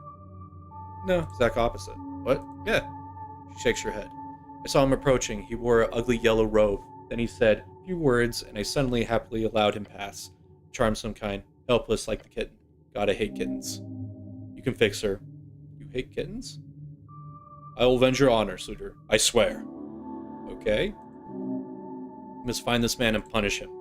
That way you can earn her respect. Do what you want. I don't not care. Do not care. She actually kind of does. You hate kittens? Yes, any child beast, really. They're too weak to survive on their own. Just disgusting figure of adolescence. This chick's crazy. Crazy. You can fix her. What else can you tell me about him? He had a slightly darker skin, unlike most of the pale humans in Norvik. He carried a backpack and several tools. Anything specific? You want wordy? Go ask a poet. Through the south cave. She points towards the damp tunnel down the slope. I warned him about the monsters that had walked away because of the darn spell. Would have hoped for him to be dinner for some hook horror or dark mantle, but the bastard turned invisible and entered the tunnel. I hate wizards. I'm a wizard. Sam, I can't stand those nerds. Neutral on them person. Sam, can't stand it. Bugbear lets out a grunt, clearly signaling she's done with this part of the conversation. I felt a slight rumble from the earth. Was down here going the roots. Just a little rumble? Just a little rumble? You assume most fierce force of magic in nature created a quake and all that way down here. She points to her nest. Is she okay? Does not turn around, just grunt at you. Do not disturb her. Not that you would be able to. She's deep in meditation, far from here. Leave her alone. Fine, I'll do that. Good. What's it like to work with them? They're good. Lady Sage Leaf's great leader. Her power is overwhelming.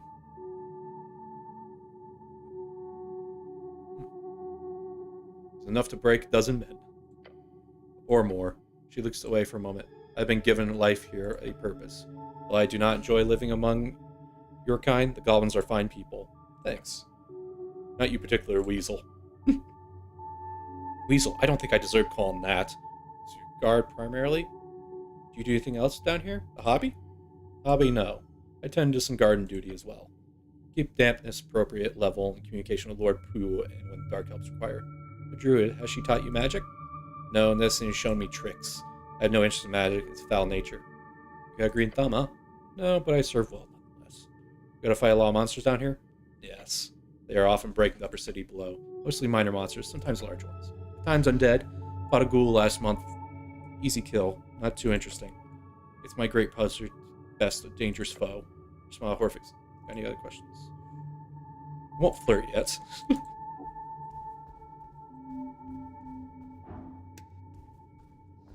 Whoa. Dexterity and Constitution. What am I getting with my current? Dexterity and Wisdom. So this is better for me. Dexterity and Constitution.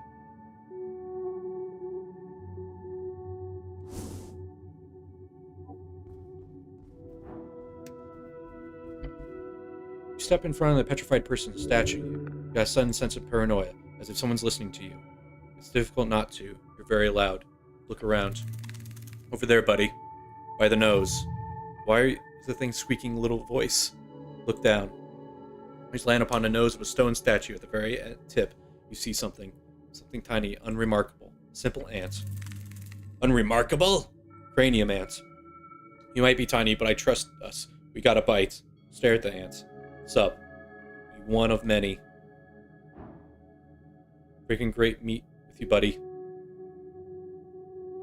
You're hysteric ants? You can call me one. We don't really use that main name, since we have a hive mind. So one will do for now. Good to meet you, one. Yeah, good to meet you too.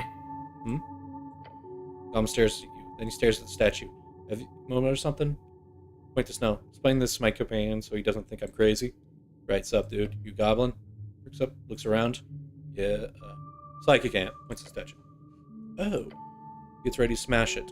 No, relax. We're alone. Just need to ask for a favor. Goblin stops. Do you know how much trouble you craniums caused us? We had to hire a specialist just to get you to leave. Yeah, it's a whole thing. But we left. We won. You won. And we'll gons be gons. By the gons, as they say. You stare at the ant for a few seconds, then frowns. Fuck it, sure. As long as you guys don't return, that's fine. What do you want? We need your help.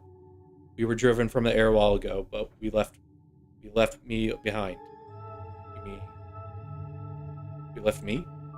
This whole identity thing really is new to me. I've never been disconnected from the hive for so long before. It was really difficult. You don't want to be an individual? It's pretty great. Be alone sucks. Rejoining the hive sounds like a good idea. We should do that. I agree. But if you help me out, how about we give you something in return? Oh? Sounds like a quest. I don't need a word. I'll help you because the correct thing to do. Sounds like a quest. I like quests. Okay, sure. It's a quest. Yes! We know a location of a secret stash. It's buried under Coast Path, like below this place. Below the city below? Right below it. That low? Sure is. The Undercoast's path is, well, it leads all the way down to Undercoast. Right past the gravity flip. Although you won't need to go that far down. It's too dangerous for someone like you anyhow. Pick up that. I'll get you to your brother's friend. Yay! You're a real cool guy, buddy. I'll sure to remember you as one of the good ones, once I get back to that is. Alright, so, question time. You should go down below the Undercoast path, then talk to the ants.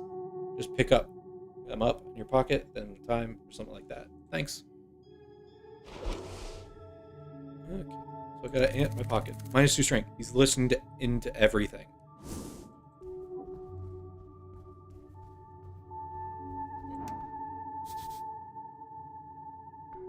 Just a stick with a mushroom on top.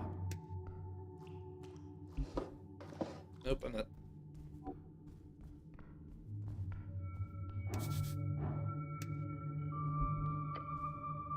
Among the tangled mess of vines and messy rocks, crack open the wall and ceiling. Half dwarven, half Iceland chamber. Touch the roots. The soft surface layer of moss. Look beyond the roots. They are thick and create vast forest. There might be something there, hidden below the walls and roots. Hello? The tree does not respond. Alas, I do not think it's got a mouth or so a brain. Guess we talked to some other magic, then back. No expert. So the bottom of the tree move. More or less. I should break down the roots, shouldn't I? Not. The roots go deeper, much deeper. Nod your head, tree. Stop speaking to the tree. So he went south. I was told.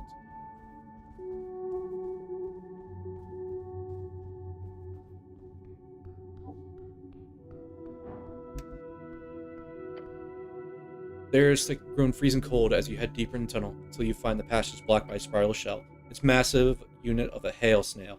It's filled entire eastern passage. It's just a little broad. Nothing wrong with that. Massive. Imagine you could lift that thing like that. Regarded the mythological Mega Man. The stuff of legends. That does sound plausible. You lifting up the legend? Neither. The hail snail moves its thick head and the blue eye stalks focus on you. Probably. You ever seen a snail like this before, Snell? I mean, yeah. Goblin waltzes up to it and looks it up and down. The big guy has been here for months. Last time I was there, he was facing slightly to the left. Moving closer, you see that the snail is moving. Maybe 10 degrees, 5, now very fast. Frozen mucus slowly melting around indicates pattern. Yes, it's rotating. In layman's terminology, the snail is turning around. It'll be done next year probably, then head straight out the tunnel another 1 or 2. Snail, isn't the creature blocking your goblin operation somewhat? At first, yes. Usually you've had plans of cleaning up the roots and establishing a mushroom farm across the south and east tunnels. But the prospect of dealing with what kind of cleanup duty is exactly something people are excited about. So when the big guy fell out of the crack last year, a whole thing got postponed, and lots of halfway people are very fine with it. Points back through the tunnel. And ever since, we've only had to deal with invasion from the south tunnels.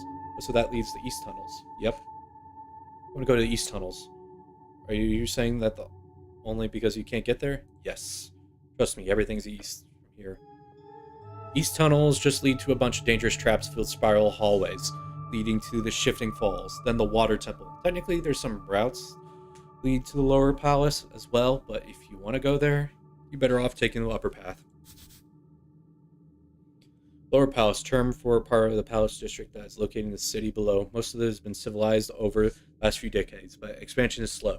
Since Earth's passing, the day your god died, Norvik used to celebrate this for fervor when you were little, as many fanatics believed he would return if they hosted a truly legendary feast. Earth's passing.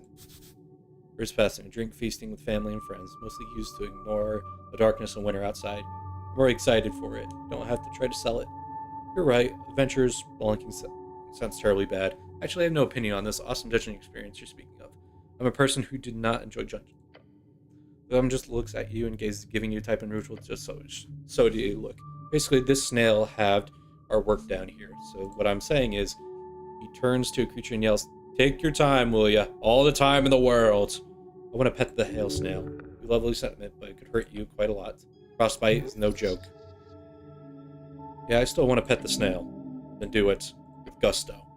Pet the snail. You reach forth, glove hand upon a mucus-covered shell. It is hard, and the air is freezing cold. You pull back your hand. Ouch. Do not touch everything. I figured it was cleared by bone-frigid temperatures that really stupid to pet a magical ice snail, but that's just me. Deep cleaning emits through the eastern tunnel. Hill speaks. Oh, so that's what they sound like. Rub the frozen hand. By the gods, I don't get angry like this guy. Good luck, snail. Okay, so I can't go this way.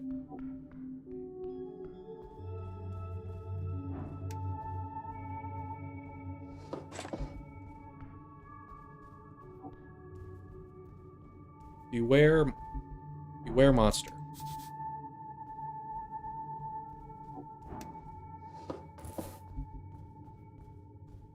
Okay, let's save here just in case.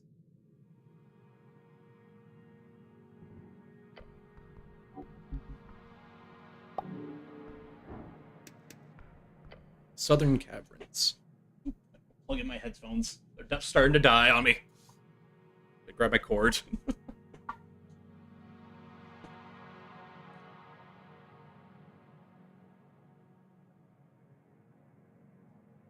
There we go. All fixed. Tall stone mural stands before you. 3 serpentine figures carved and painted into the surface. Each coiled and entwined with the other. Step closer. The colors are faint, but you still there's green-red color. A tingle. This is connected to the city in the wall. Listen. Examine the serpent. 3 distinct figures. The top serpent has sharp teeth, predatory. Middle one appears more serpentine, elegant. The bottom is unusual marked. Touch the carving. Stone is smooth. Try to listen to the wall. Tense on your body. Your guts squeezed. Your ears align. Speak with the wall. Darn, so close. You hear, but nothing comes through. Garbled mess vocality, waves of faint. Come back to this wall. Later. Try to listen to the wall.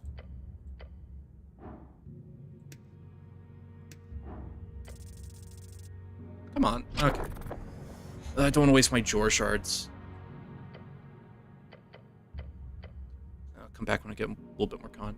What do you make of this wonderful artwork? Freaky serpent snake? He shrugs. There's a ton of these all over the place. They're either got snail memorabilia or these lion-style pieces. Nothing else. Say 90%.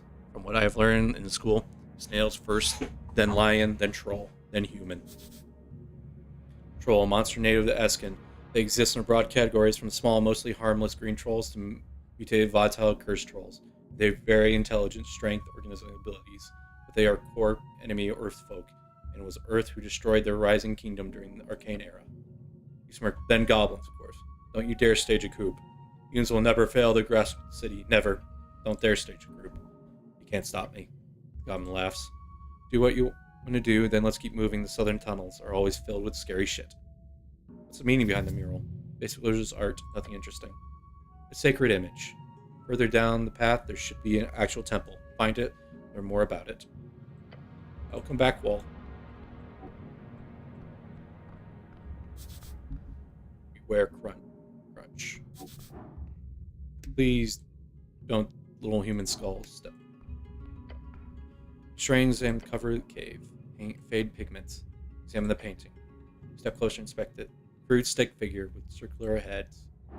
Intelligence. Analyze the painting age and origin. Count the figures. Seen across the walls. 3 distinct figures. These look human. They do. 2 arms, 2 legs, round head. The style isn't too simply determined. Some people ever make art like this? Goblins? He laughs. They weren't even on this continent when this was made. I guess it'd be pre-fade, maybe?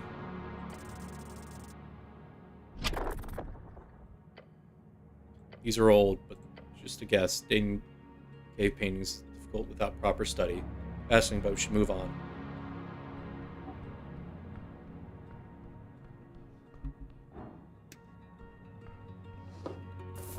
What does bone dust do? So I get the second one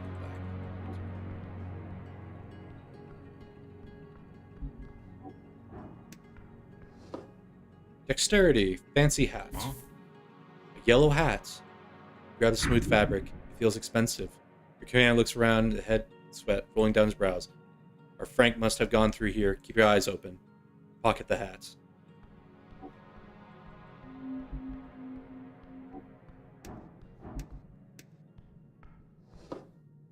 Makes it easy to work with any lockpick job.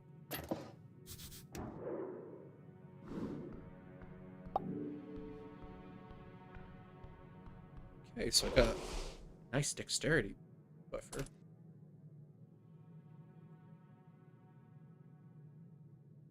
Keep what I got right now, but I gotta do dex stuff. I can put that on. Sinking feeling appears. Your gut. You see death.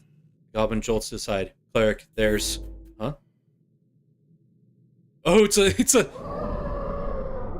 a roper. Oh no. Dexterity check, roll initiative. A natural one, of course.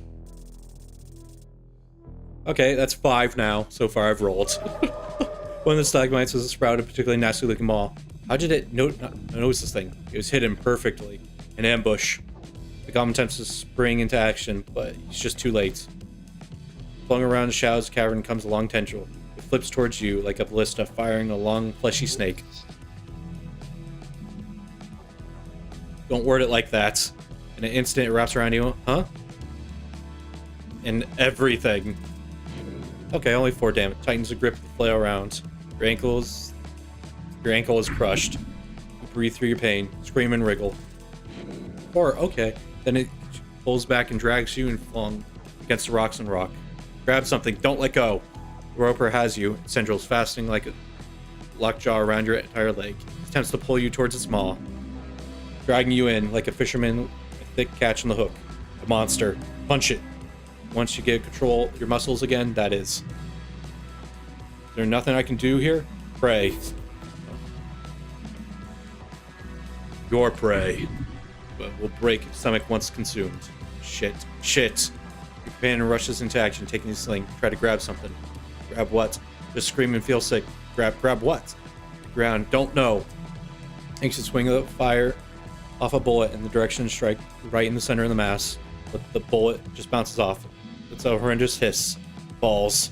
Tendril pulls you in closer, but clearly it finds you difficult with all struggling, so it slams you into the ground. Jeez! Do I get a turn? Bones broken, still attached. No way, you're not going anywhere near that mall. Slither, just like your life depends on it. Because it does. You're feeling sick. Slither, break free. Can I heal myself? Cast Cure use the first level? Yes. I'm really hurting. Come on! 6! 6 now. Struggle, and groan escapes your lips as the tentacle tightens around you, grabbing you, pulling you, fighting. Alas, you do not escape. Grip suddenly hardens. The goblin pushes yells, "Let go!" Struggling against the tendrils for fainting attempt to save you. The goblin's bravery is admirable. Make use of it. The roper keeps dragging you closer and glances towards it, seeing thousand razor teeth amongst them. You're dead. Incoming. Oh my goodness.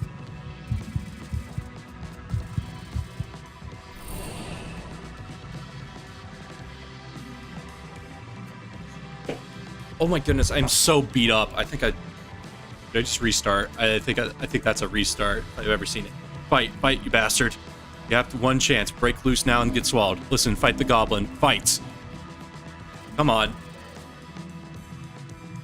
Wow. Okay. With a deep, ailing groan, you push yourself to the limit, and your body is fighting against the roper in proximate despair. No more. Break loose for real. Get a hold of it and slither around your legs. You rip it at shreds. The beast shrieks and tentacles left broken by your incredible display of power. You are free. One last breath. This is the end. The beast will be felled. Snell gives you a nod and twirls one last bullet with the sling. With a loud snap, he fires it. Echoes dance around the cavern, ringing in your ears, along with the horrific screech of the roper. Its bullet hits straight in the large, unblinking eye. Gotcha. It shrieks and pulls back. Terrible noise disappears in the abyss. The tentacle raids and roper blind flees in panic and runs right over the edge. You can breathe again. You fill your lungs with air. Your knees are weak. The goblin leans on your knees and groans. That was tight. But well done. You two. Great job. Give him a thumbs up. The goblin reluctantly returns thumbs up as you as well. He's panting by making such a cheesy gesture. But you clearly earned it. Nice. Let's see what deeper in this cavern. Wow, that was so bad. I rolled 2 natural ones. My goodness. I have to use so much resources now. Oh my... So bad.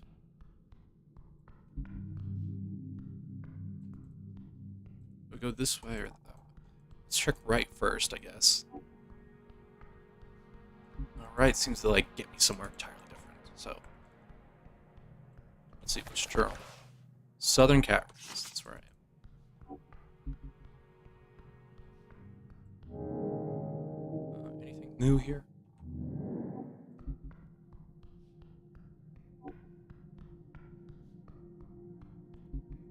Oh, something's here. Nonsense. Engage. Among the fallen, your broken ancient world lies among them a single structure. White main shrine. Atop the cracked lion's head glares you, one-eyed lighten with a single dark empty socket.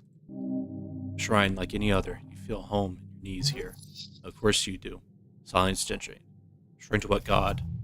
One of the lost in time. Does it work? You may prepare spells here. Yes, there's a connection to divinity. Do you see anything like this cell? Sure. Looks like a normal cat thing there, and a ton of them all over the city if you know where to look. Are you sometime a cat expert? No. He speaks truth. Hard to tell exactly what's going on here due to the rubble and the dust. You could try investigating more closely, but remember, the White Mains are famous for their traps. So be careful. Take a step closer, move in. You're exhausted. What's the light from the ceiling? It's an illusion. Do not mind it. Prepare spell. Okay, don't need it. Can't do anything with it right now.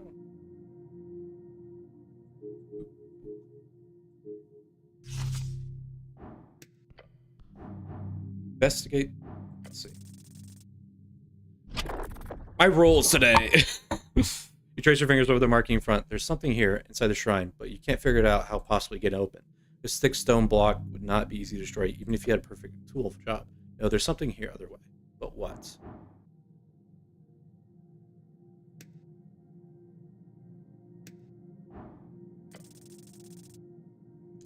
Seven natural ones with the marking, but there's something here. Okay, I get it.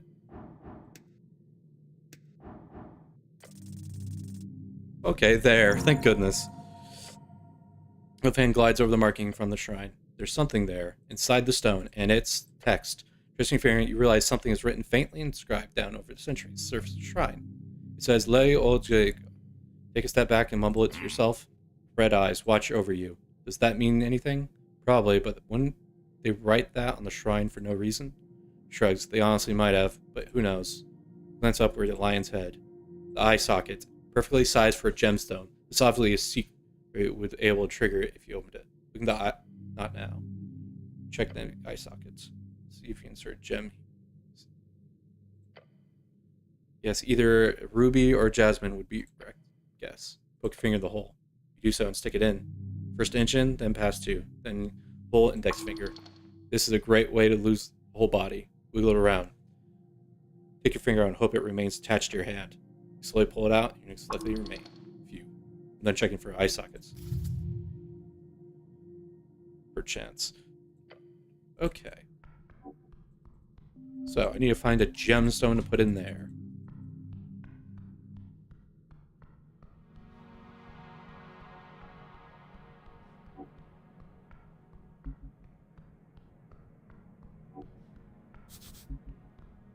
Oh, barrels here.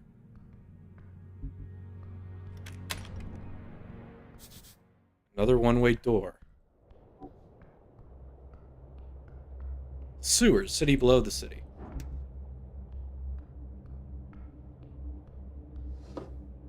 Potion of healing.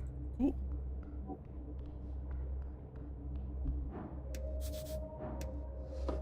Apples. Too much food. So much food. Grill, some crates. The end is so obscure path, and you encounter a stove. Around sits some crates, and what looks like a rag bedroll. Who camps in the sewer?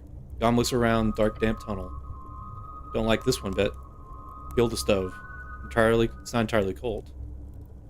Look around. The rats are scurrying around the corners. Nothing else. Around the camp for a place like this.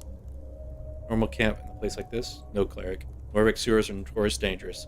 No sane person would rest here or survive. What are these crates? You lean in and see symbols hatched in the corner of the wood. HWBT. Huh. I'll inspect them well. Your shipments are going missing in water lanes in periods. Now I know where they end up. Spices. Another. Potatoes. Yes, it's all food crates. Food? Just food. Over time, it's been a lot. Yes, so these crates are hold food. Why food? Where would they get these crates from? Why food? The sewers? Foolish question. Obviously, the rats are eating it. Due to the aesthetic nature of the city below, these sewer lanes must be transformed them into ruthless, intelligent criminals. One was held bent on taking over the crumbling city of yours. I'm trying to nail this thief for a while, figured. It's some organization thing. You never thought I'd check the sewers? Of course not. Not even connected to a water lane except for a water flow. And that's... Stop squints in the water. Those motherfuckers. You see what they're doing? I have a feeling you're going to tell me. Been dumping crates in the water flow, then catching them down here. Probably with a net or something. Gobbling glances around the tunnel. Diabolical, I've been impressed if it weren't for my job to keep track of this shit. A hunter. Why food? You know, I've been asking myself my question. And I could never figure out. But look, Goblin shoves the loose lidded crate, revealing it empty inside. Maybe the colony of sewer folk eating the stuff. Oh god, there are mega monsters down here. Could they be shipping it to someplace else? Doesn't look like it. Whatever they're doing, it's been eating here. Goblin shudders. This is making me hungry. Really? You? Is it weird eating food? Why do you act surprised? I am a human eating food. Is that not normal? Normal. I'm normal still. You do not. No, it's just, I haven't seen you eat anything but apples, I think. Apples are food. I'm aware. But look, I'm just assuming you weren't that type to get hungry. Of course I do. I'm normal. Yep, totally normal. The most normal. Top normie. Right behind.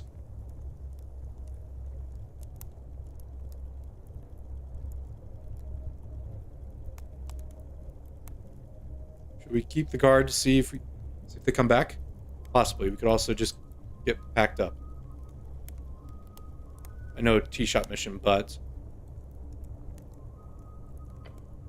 this is the kind of big deal for halfway happy and finally get this thorn cut. We should get back up. We don't have time for that, Snell. What do you mean?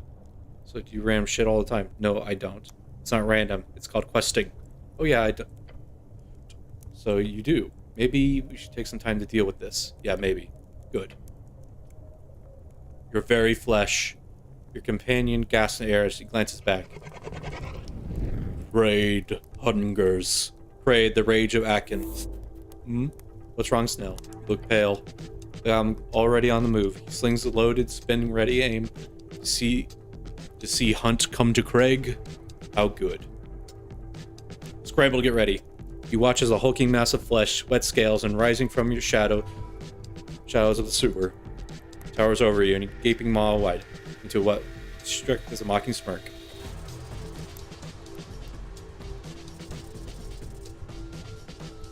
I actually rolled well for Oh, bless your soul.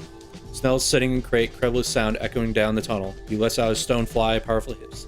Shell hits the monster right on the neck, causing him to let out an angry growl. This is your dragon. You must stand tall and consume. You are food. There's not much time. Raise your fist and throw the punch. Come on, man! Oh, my rolls. My freaking exhaustion really screwed me up. Really, truly.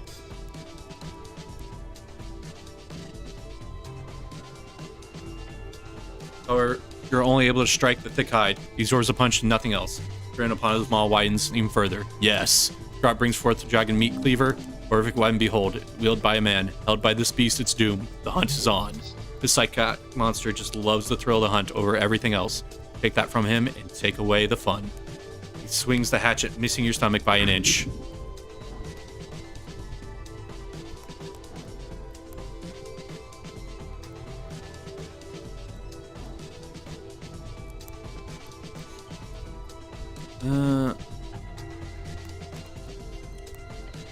He stares at you with cold, blank eyes, yet does not strike.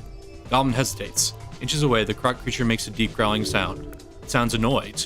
No hunt, no struggle. Grah! Frustrated shrieks. Fight, struggle like rabbits. Gives you a shove with his claw. Sends a quick glance between the two of you. No, stop attacking me, Citizen. Craig is not a citizen. Craig is Hunt. No, I don't think those two are exclusive. Well, I don't want to be hunted, so stop. Well, I don't want to be hunted, so stop. Gah. Craig is bored. You are cleric, no? Gom takes a deep breath. Then he hisses at you under his breath. Do not push your luck. Yes, you know, I am the cleric, yes. Get it right. Craig hesitates, whips around, sending dust in his face. Being the cleric courses through your decisions like a second nature. You do not trouble. Do not trouble. And Craig will not be trouble. The beast lumbers over to encampment and looks on you, taking a heavy breath. So he leans to his knees. He appears to be shaking. Adrenaline running out. Weak knees, dizzy skull. Craig sits on the crate in front of the little stovetop. Hunt is done for the daytime. Now is rest and cooking. What in the world have you stumbled onto here? You have urged to fight this thing to the death. Yet you know you are no match for it. Not now. Go approaching camp.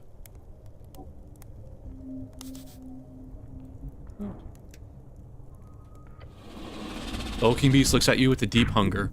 Your gut biome quivers. Greg greets human. Those rats really seem to like you. Yes. Rats like little thing, which I remember from home. Big rat, those were great friends. You and big rats were like little rats because you like big rats? You happy growl. Big mushy swamp rats. Gayest of little rodents. And a hunt little, then as big. I follow, and I learn. Big rat is great hunter. Little rat has much to learn, but they will. They will. That's great. I found this rat. Show him the white rat.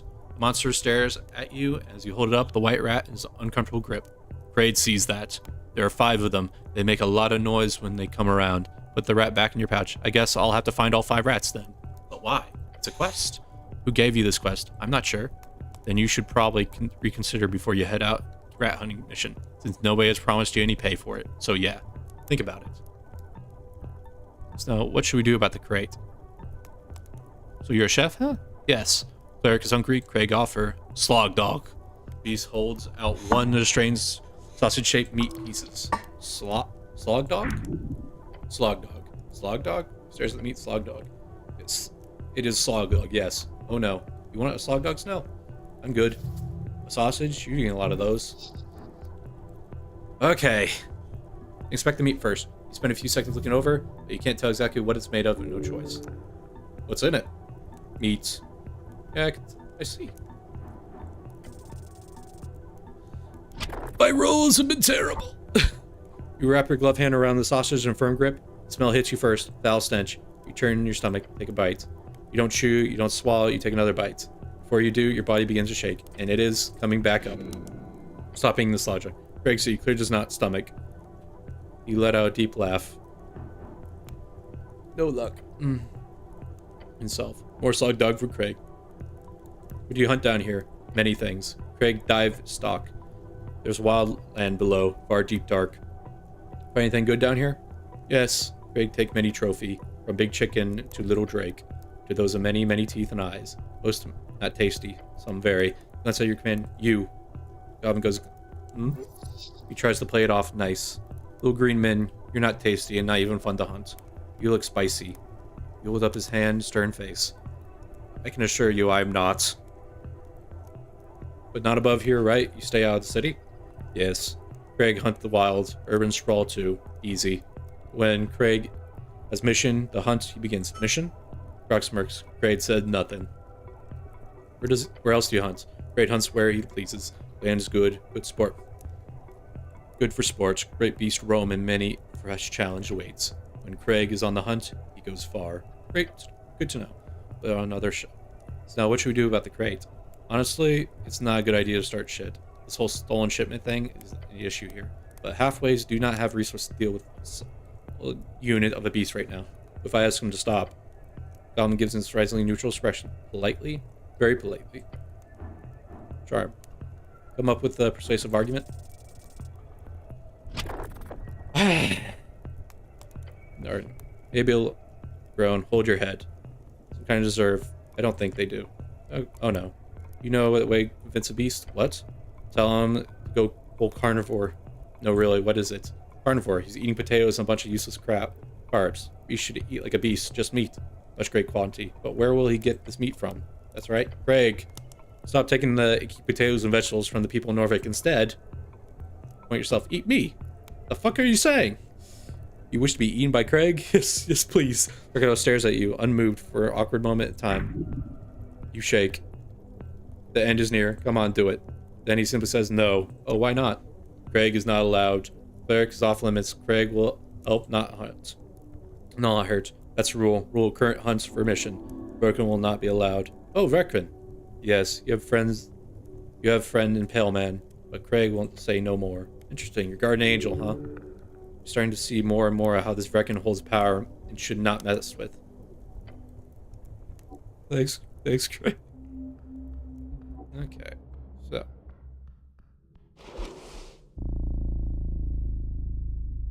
Oh, that's... Why is this not better than, like, anything else? Ugh, like potions.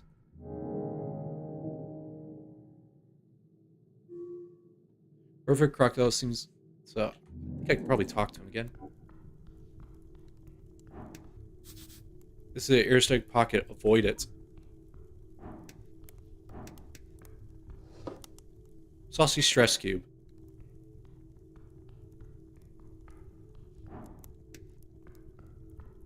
So I can't go through here, I guess. The airstrike pocket. Avoid it. Okay, so I can't go this way.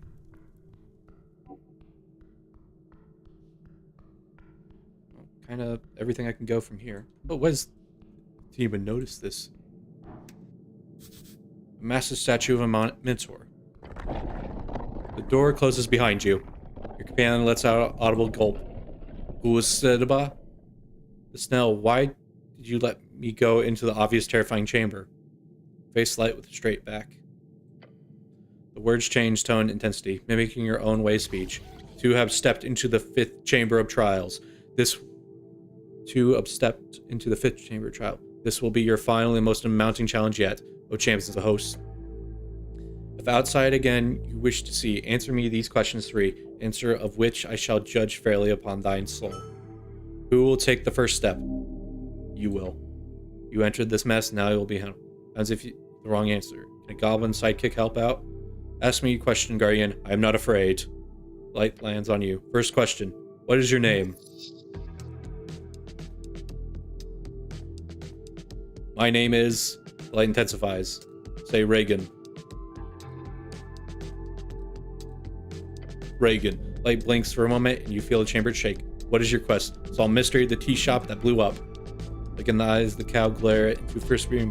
What is your greatest fear? To be abandoned. To be abandoned. The third time you feel a rumble along with the hot gaze of the Minotaur. It is then turns to your companion. Chosen will be you. No response, gives off a shocked scoff. That's easy? You can sense relief over him. Yeah, this is pretty stupid. All the build up for nothing. At least the cow know how to put on a show. The goblin stands straight up, faces the light. Go ahead, Guardian. Ask your question. What is your name? Snell. You enunciate perfectly. The eyes statue grow brighter once more. What is your quest? Quest is, glare at him.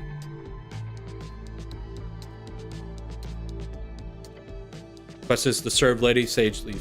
Again it rumbles and you get sent to a final third question. Nothing bad yet. Very nice.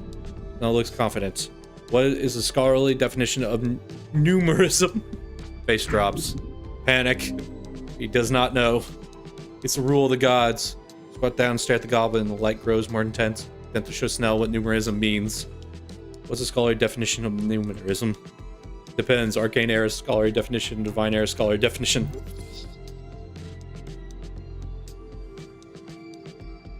Short-circuited that magic mouth.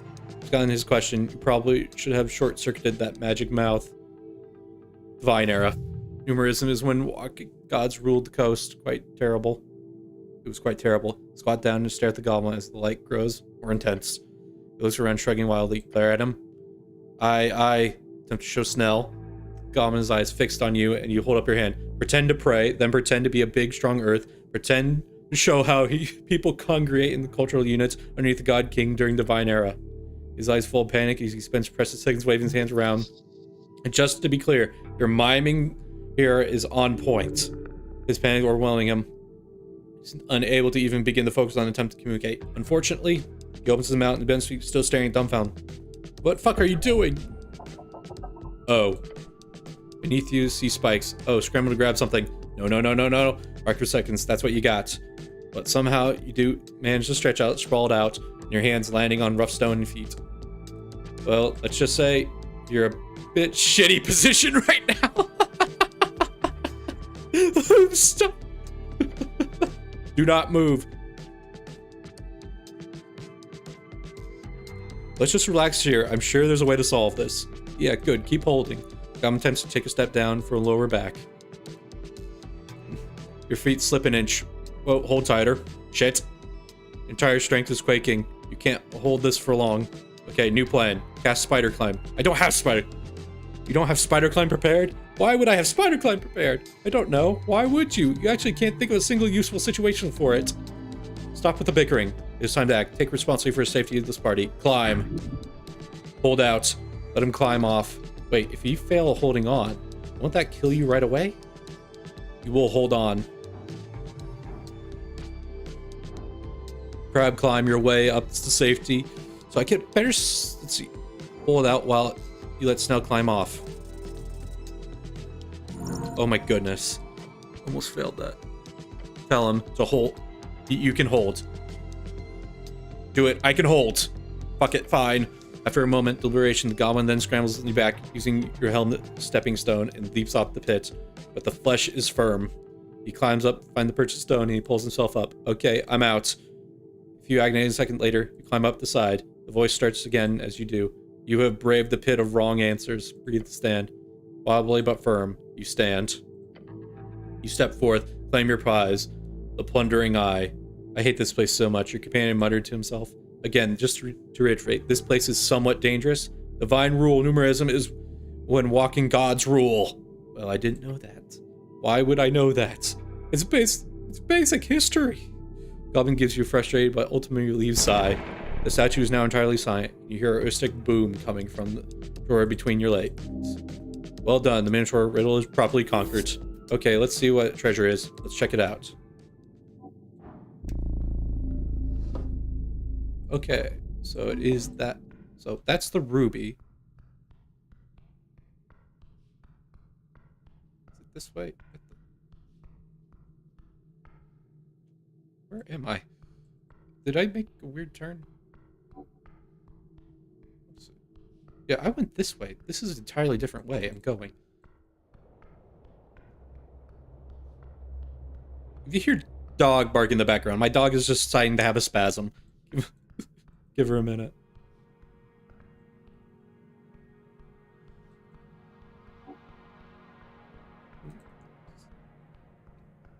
Okay, I think I can put this into the statue, I believe.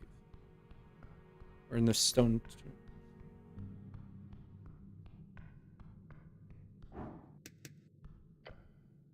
Check out the empty socket. Stone line dark. Put the jasmine in the stone. Carefully guide the jasmine into the perfect sized stone hole. When it's close enough, the jasmine gets sucked in. Then you hear a strange noise on the wall.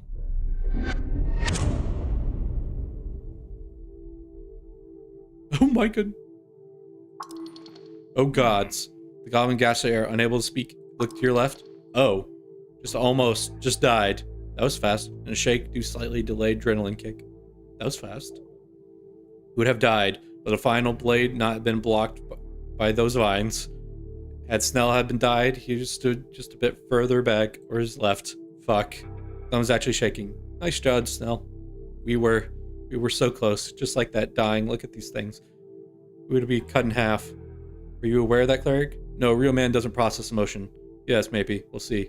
There's magic for that, like regenerate. Regenerate, like the one used for lost limbs? Don't you mean revivify? Almost just died. Please don't argue with semantics, Snell. Look, I'm not a magic guy here, but without a brass crack, the front of the shrine pops back in place. The goblin jumps. Deep rumble echoes, a voice echoes through the chamber. A lion's skull begins floating out of the shrine along the ghostly halberd. Elf von Dramp Vastetu.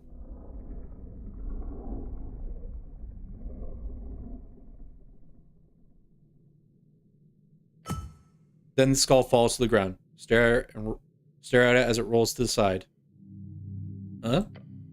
I'm not sure. He glanced around, scanning the threats. That was a ghostly apparition left to guard the shrine. I don't think they planned to go that way. There we go. The undead spirit of this heritable tomb has been vanquished. Huzzah. Yeah, great job. The halberd in the ground before you, and the halberd is just floating there, all ghost-like. Guess I'll check them out.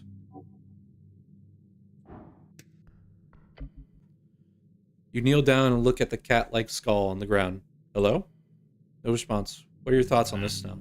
Head's empty in the skull and cleric. Can we go? Okay, I'll leave it to you.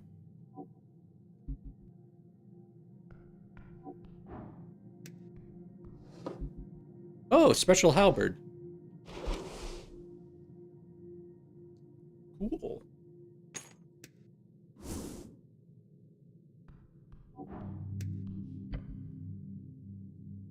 Approach the shrine. A lion's skull. You kneel down and look at the cat-sized skull. Hello? It's empty head.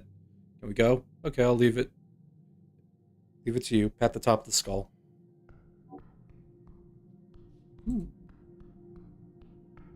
Reward is a really nice halberd.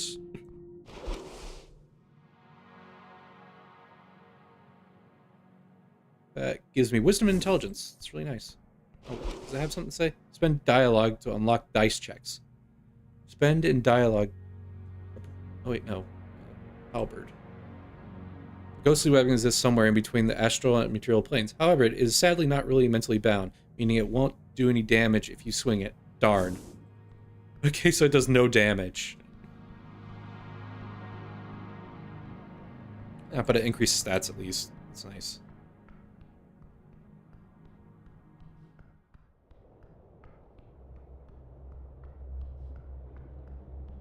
So I can't go up, so let's go this way.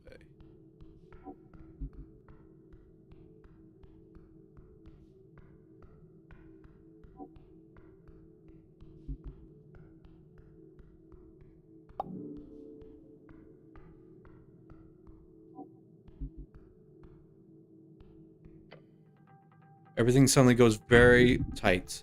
You've been swallowed whole. Attempt to move. You reel out you can. There's a powerful force, pressure all around you. The overwhelming weight of societal expectation. That too, but also something tangled. Attempt to speak. Try to open your mouth, but you feel sluggish, as if your body's fighting against every inch. What's going on here? You can neither move nor breathe. Cleric, you okay? You hear a command voice faint, and as if he's far away. This is possibly quite terrible. Hold on. Something's off here. Off? I can't move. Some kind of trap? No. Oh no. Stop playing around. Stop moving like that. Time. Goblin takes a step closer before jolting back. All around you see acidic gel. Cube. Cheese. Fire that burns. Shares your burden. Everyone knows about these gelatinous cubes. You're particularly likely to die here and now. This monster can't hold you. You must fight. Cleric, hear the goblin's voice. Listen to me. Don't know why, but a cube ain't aggressive. Toss the rope and quickly get sucked into the gelatin mass. Push a bit closer to the edge and grab the rope, and I'll help you out. The rope doesn't get nearly close enough. You easily take it. You get to it. You might live. Listen to this voice. The goblin might. Okay. But you want you not to be dissolved. Escape the cube. Okay, I'm good. Thank goodness. The path's pushed fast against the endless pressure of the translation force of acid in the path, and then grab the rope. You cling to it and let go. Goblin yells, pulls you all might. The muscles urge to stop. By a lack of pain for each limb escape, the cube surface causes continue. And finally, leave the cube. Wheeze and cough. Pieces still ooze. The cube oozes into the dungeon floor. Pain fades. This heals soon. You soon elapse. Holy shit. I thought you were a goner. Not yet. Good spirit. Woo. Turn around and look at it. A massive gelatinous cube just stays entirely still. It does not move nor act in response. It's a weird one. I've seen a few cubes, but never one that sits there really honestly. It's clearly this cube is for at least not active. Tell me what you know about this thing. For one, they're never this passive. They also don't do this big. I don't think I've heard of them splitting, merging in time, but not this size. Beyond that, I just don't know how to track to it. Stop thinking for a bit. What was it? So beyond that, I just don't know they're attracted to. Oh, what was it? It's not clerics, is it? I swear to God, if it's clerics. Snaps his finger. They're attracted to heat. Well, written book, but you do not believe cubes have the ability to read. You've read that? It gives you deep, all-consuming glare. I'm not talking about romance novels, obviously. Heat, warmth. The goblin points at the glowing torch inside its cube. I bet there's something to do with it. Punch the cube.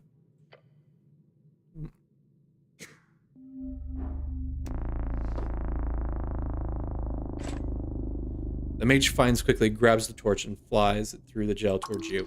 The speed is clearly faster than the cube reacted nice. He lands in your hand. You feel rough gel covering surface stick to the glove. With this torch in your hand, you feel the ecstatic tingle. Turn off the torch. Look over it through the cube, and then it shudders. What happened? Look around. You see the gel shake more violently for every passing second. It's searching for heat. Within the cube, you see it could only be described as cracks. It appears to be falling asunder. Flopping and jerking, many pieces of the cube flung across the chamber. Dividing and dividing. Smaller pieces smash against the wall and chamber, causing terrible tremor. A ballad of goop, until ultimately, each and every piece escapes into the tiles. You're covered in it. It burns. Clean yourself off. Goblin carefully steps up and looks around. Didn't expect that. Seriously, great job.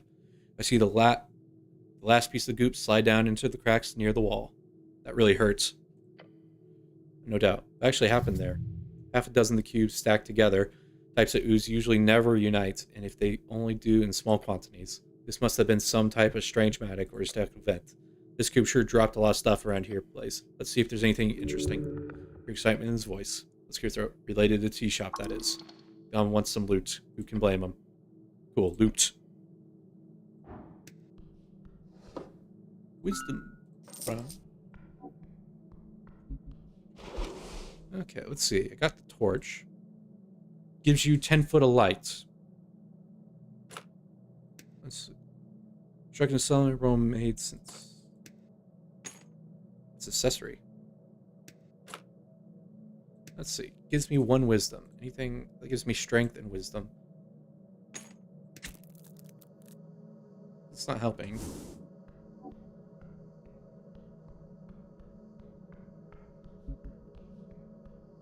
Okay, I need to heal, so let's try 5 HP, and I need to eat some more stuff.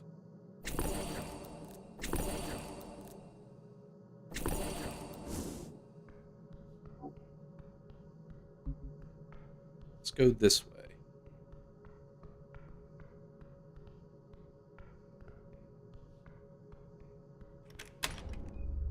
Oh, can I go back in now? Okay, made a path now. That's good.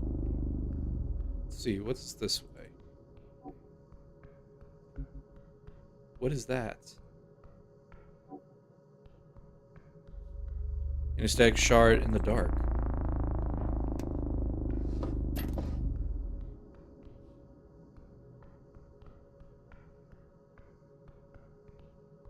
Oh, a book. Investigate.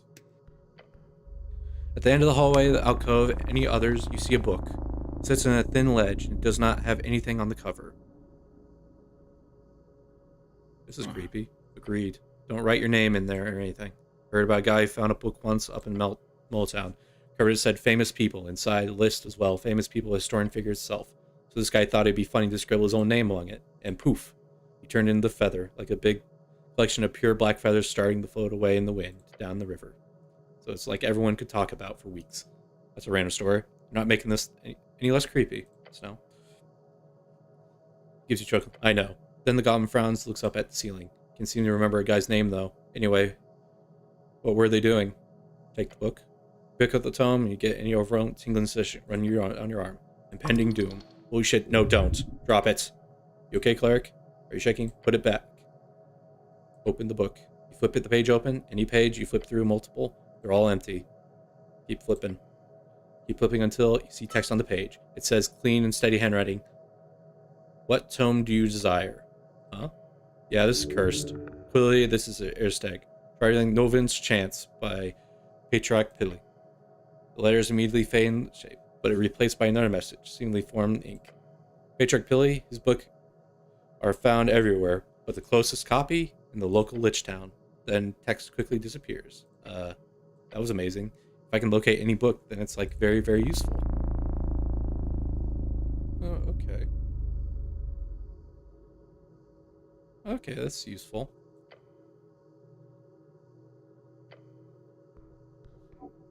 Guess if I need to find a book, that's going to help me. Okay, let's get out of here for now. I've done my adventuring, and I've made pretty good progress, I think.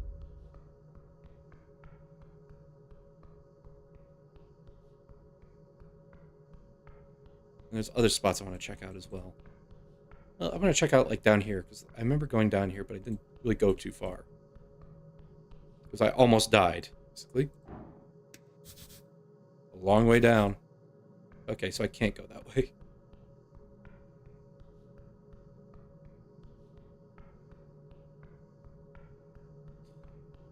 God, this game's really interesting. It's been a blast, honestly.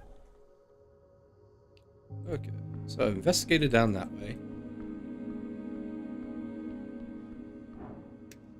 Let's check my stone, pray, see if I can investigate anything.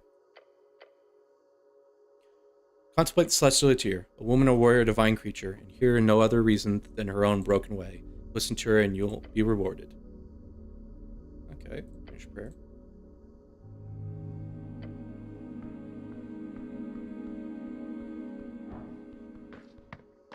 So I got 1 exhaustion right now, which isn't too bad.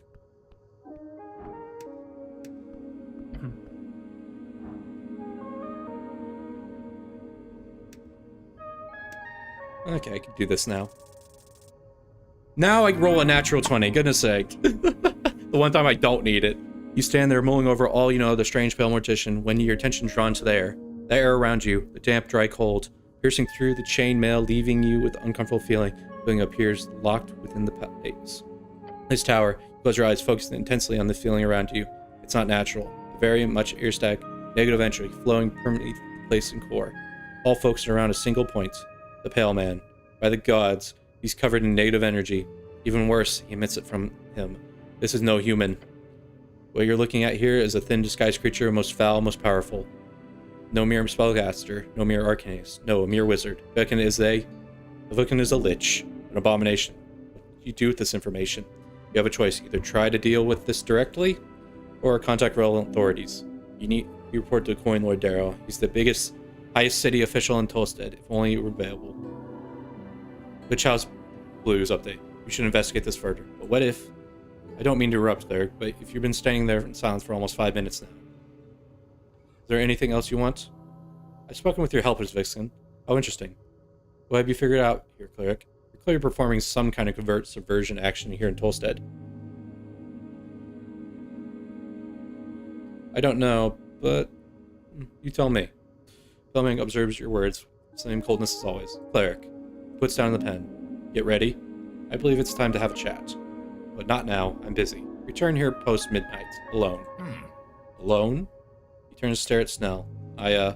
Goblin pen shifts in fancy jacket. The cleric and I need to have a private chat. I hope that only that you and your lady friend. Take a step back and nods. Get him back in one piece and she won't complain. Good. That sounds awesome. Okay, see you then. Prepare for a fight. All will be revealed, I promise. He returns to his document. Thank you, bye. Okay, so I've got him confirmed as a lich now, which I pretty much assumed he was. He literally lives in a place called the Lich House.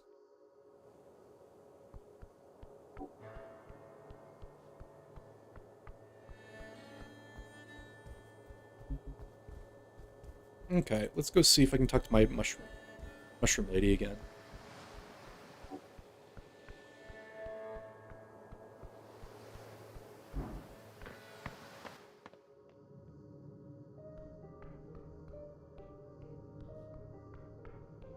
She's there. Nope, don't want to steal. I want to talk. She looks at you down approach. Human. Show your primal attunement. She pities you and your hungry stomach.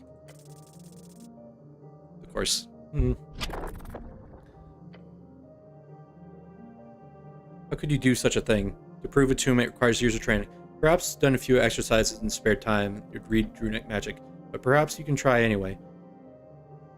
Have to try. You focus. You focus your mind on nature around, your life and decay, funny-looking mushrooms, but you can't sense it. Nothing. Magic is hard. It sure is. Maybe if you start clenching, you move from mind to muscle. No, you're barking up the wrong tree. You keep clenching. Pressure. Pain. Perhaps this is a foolish choice. Ouch. But pain can be good teacher. Perhaps learning something here. You tried it once. Okay, so I can come back and do it again later.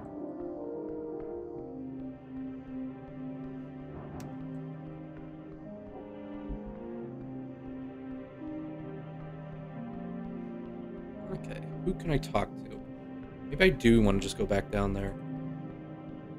Because I made progress, and I was on the path of at least something. Oh wait, maybe I can ask if she wants to buy milk. Let's see if I can get her to buy milk.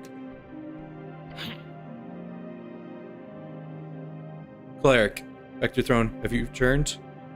Is this your guardian? Is this exactly what you're voting for the court? You shop first, cleric. Focus on that first. You shop first. You shop first.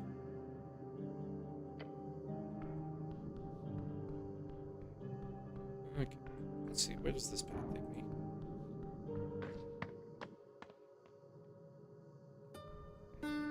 This takes me to the city. Maybe ask about the milk. Let's see.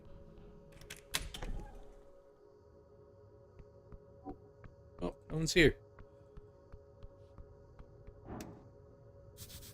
Barrels are blocking the way up to the stage.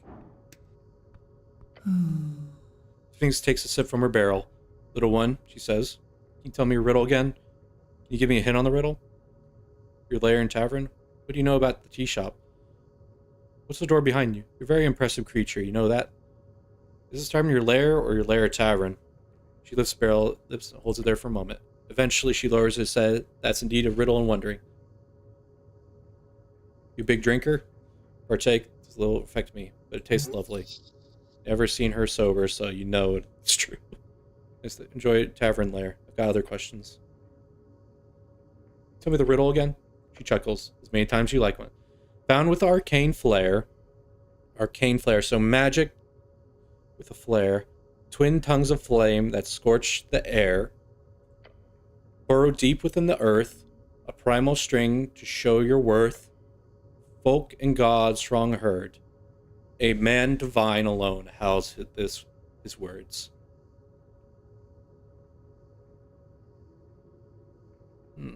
As many times as you want, cleric. Found within the arcane flare. So, dancing light. Twin tongues of flame that scorch the air. Burrow deep within the earth.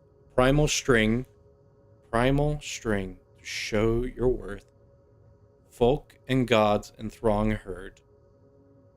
A man divine alone howls his words.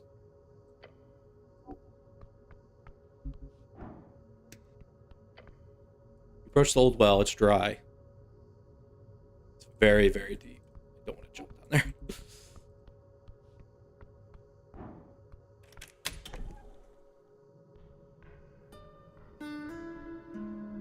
Okay.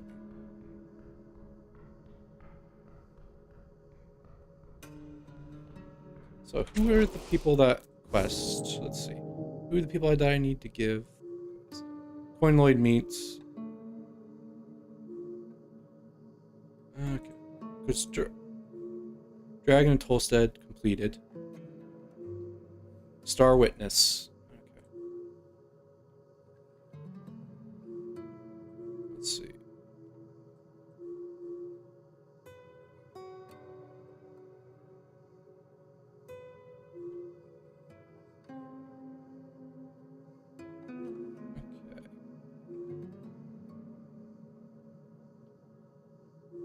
So, this would probably help me with the riddle if it's primal magic. Being's portfolio. Picture ruined spellbook, darn it. Valkyrie. Esther's angel working with Magistrate Burrow is a roommate during the investigation. You found her elusive yet intriguing. Find out more to perform its more difficult technique speaking with her.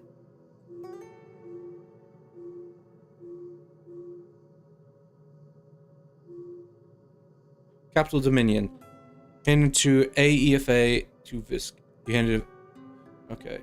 Burrow's offered you a gig. Hand it to local entrepreneurs. So I need to find more entrepreneurs.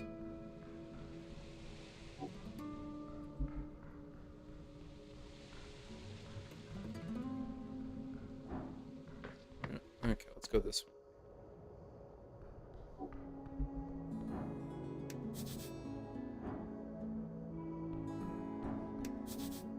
The note says door open at sundown, so I can't go in there yet.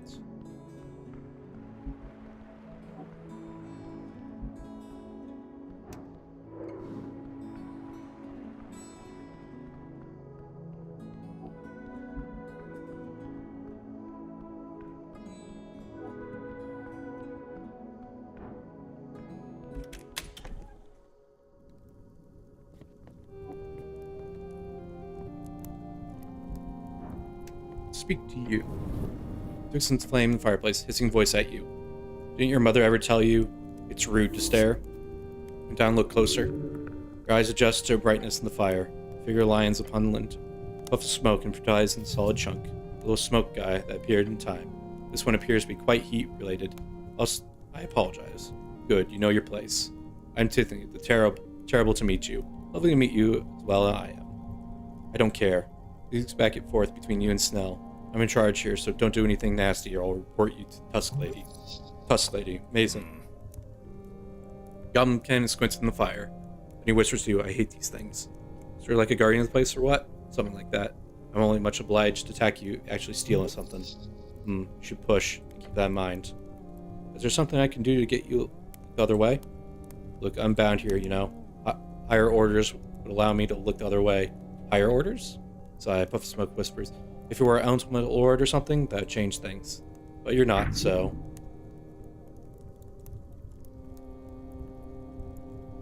Prove that you're a worthy elemental lord by sticking your hand in the fire.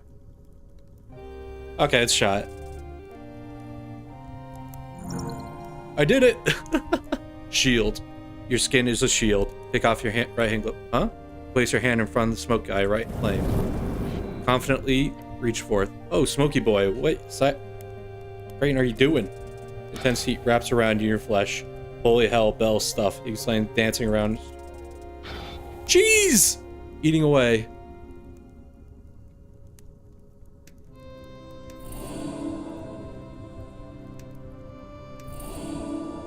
God damn it. This is enough. So you remove damaged hand from the fire. Heartbeat screams in your ear. Blood rushing, adrenaline pumping. Beyond your body, the smoke creature. That's well. You're amazing. Fuck it. I guess you are Elemental Lord. I'll look the other way. You go ahead and do whatever you want, boss. You hear him cackling. He rolls over and stares into the wall. Okay, then. That's it for now. Bye, spirit. I wonder if I can take it now, then. Overwrite. Okay, let's see. If I just take it now. Dexterity. Protection from evil and good, etc. Oh!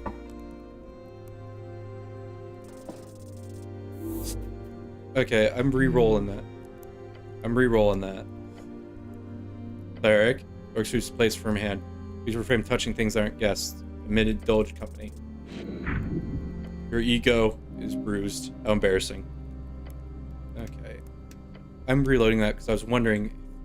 Load file. Okay, so I gotta do... Okay, I'm taking this. Okay. So, let's amp up my chances of actually getting it. That's the thing. Here's my... So, if I take this off for now... So I do that, get my dexterity up a smidge. Anything else I have that gives dexterity? Just gives dexterity, but that already gives dexterity.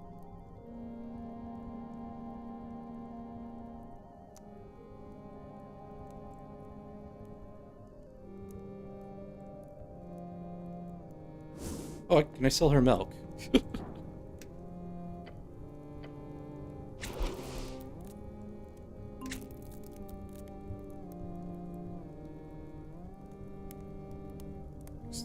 Dexterity. That gives dexterity.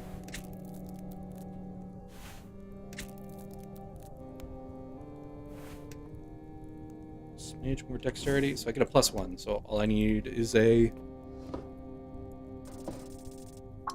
Good, made it. Protection against good and evil. Sweet.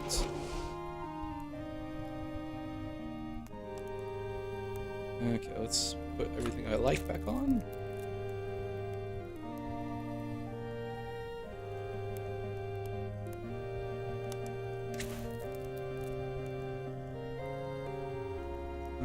Is there anything else? Helmets.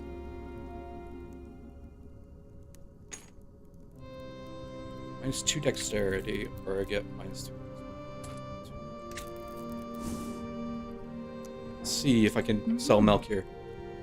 Derek, what can the AR do for you?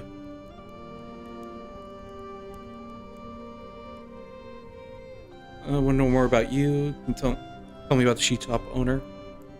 Oh. Ooh, what is this? Rebel sword hanging on the wall. Oh my goodness, this would help me so much.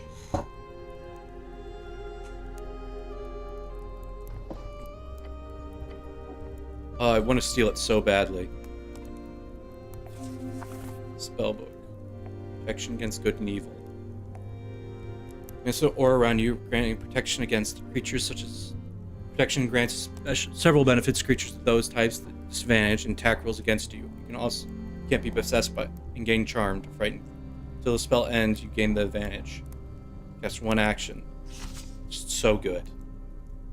Okay, I want to steal this. I'm doing this because I've been having such bad rolls lately that I feel like I deserve at least something nice.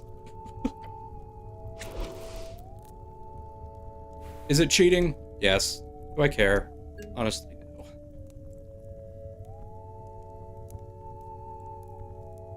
I just want to cheat a little bit. Let me have this.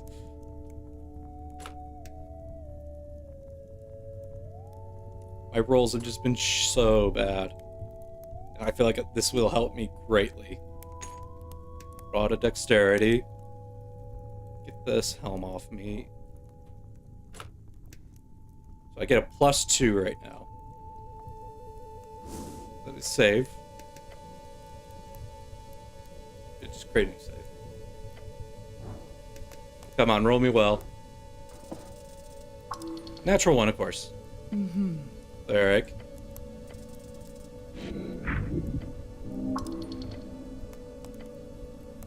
Okay, let's load.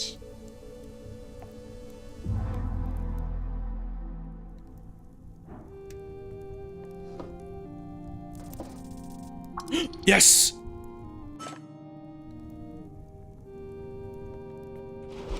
I get the coal forking sword.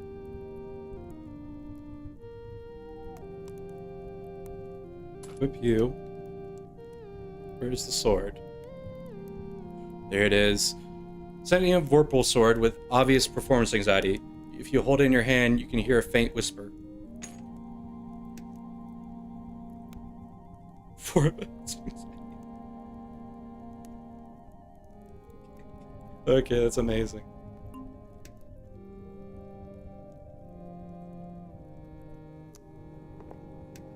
Okay, and my last item, what was it? Was it you?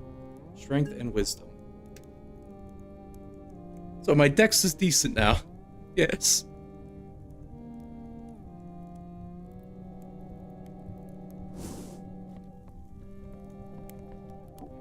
Ooh, what's this? The mirror from something behind it. You brush the mirror, realizing that Vera's watching you quite closely. Interesting. I'll have to come back when Vera's not around.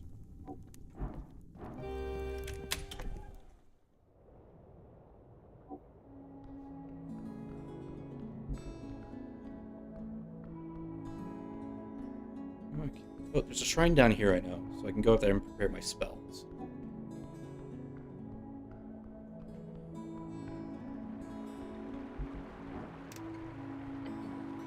Brush and enter shrine. Pray. Not pray, no, I need to click prepare spell. Oh, what is this? Contemplate the tea shop owner.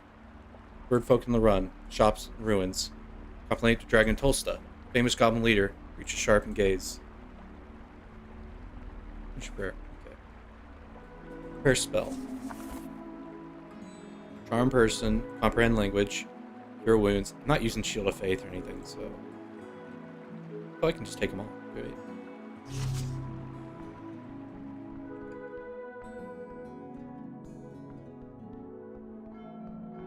Probably should use some incense just to get back some spell slots. Just get 2 back. In case I need them. Okay, where to go? Well, I think I might actually end it here. Because I really am enjoying the game, but I think I just need to rest. And it's been almost 4 hours now. So, thanks for anyone who came by and saw me get 7 Nat 1 so far in my the first game. I'll definitely play this again sometime. It's been great. Probably the next time I will be playing will be on Wednesday, and maybe it'll be a shorter game, and it might not be this game. But I've been enjoying the game, and I've been having a great time, and it's been fun. Well, I want to thank anyone who came by, who just came by and watched my stream. Thank you for coming, and I look forward to anyone else. Oops, sorry. Ugh. Sorry, I'm a bit tired. Good things going on today. But thanks for coming by, anyone who came by and watched. Or again, you can always go to my YouTube if you want to see any of my streams. Besides that, I also have my Instagram and Twitter, not Twitter, Blue Sky account. I'm still new at this, and I'm still learning the process and figuring things out. Sorry if I haven't done much commentation. This is still new to me, and I'm still learning. And I'll probably have some shorts this week coming out on my YouTube channel if you want to watch of some of the streams and some of the funnier bits I found. I want to thank anyone who came by. Hope you all have a great day.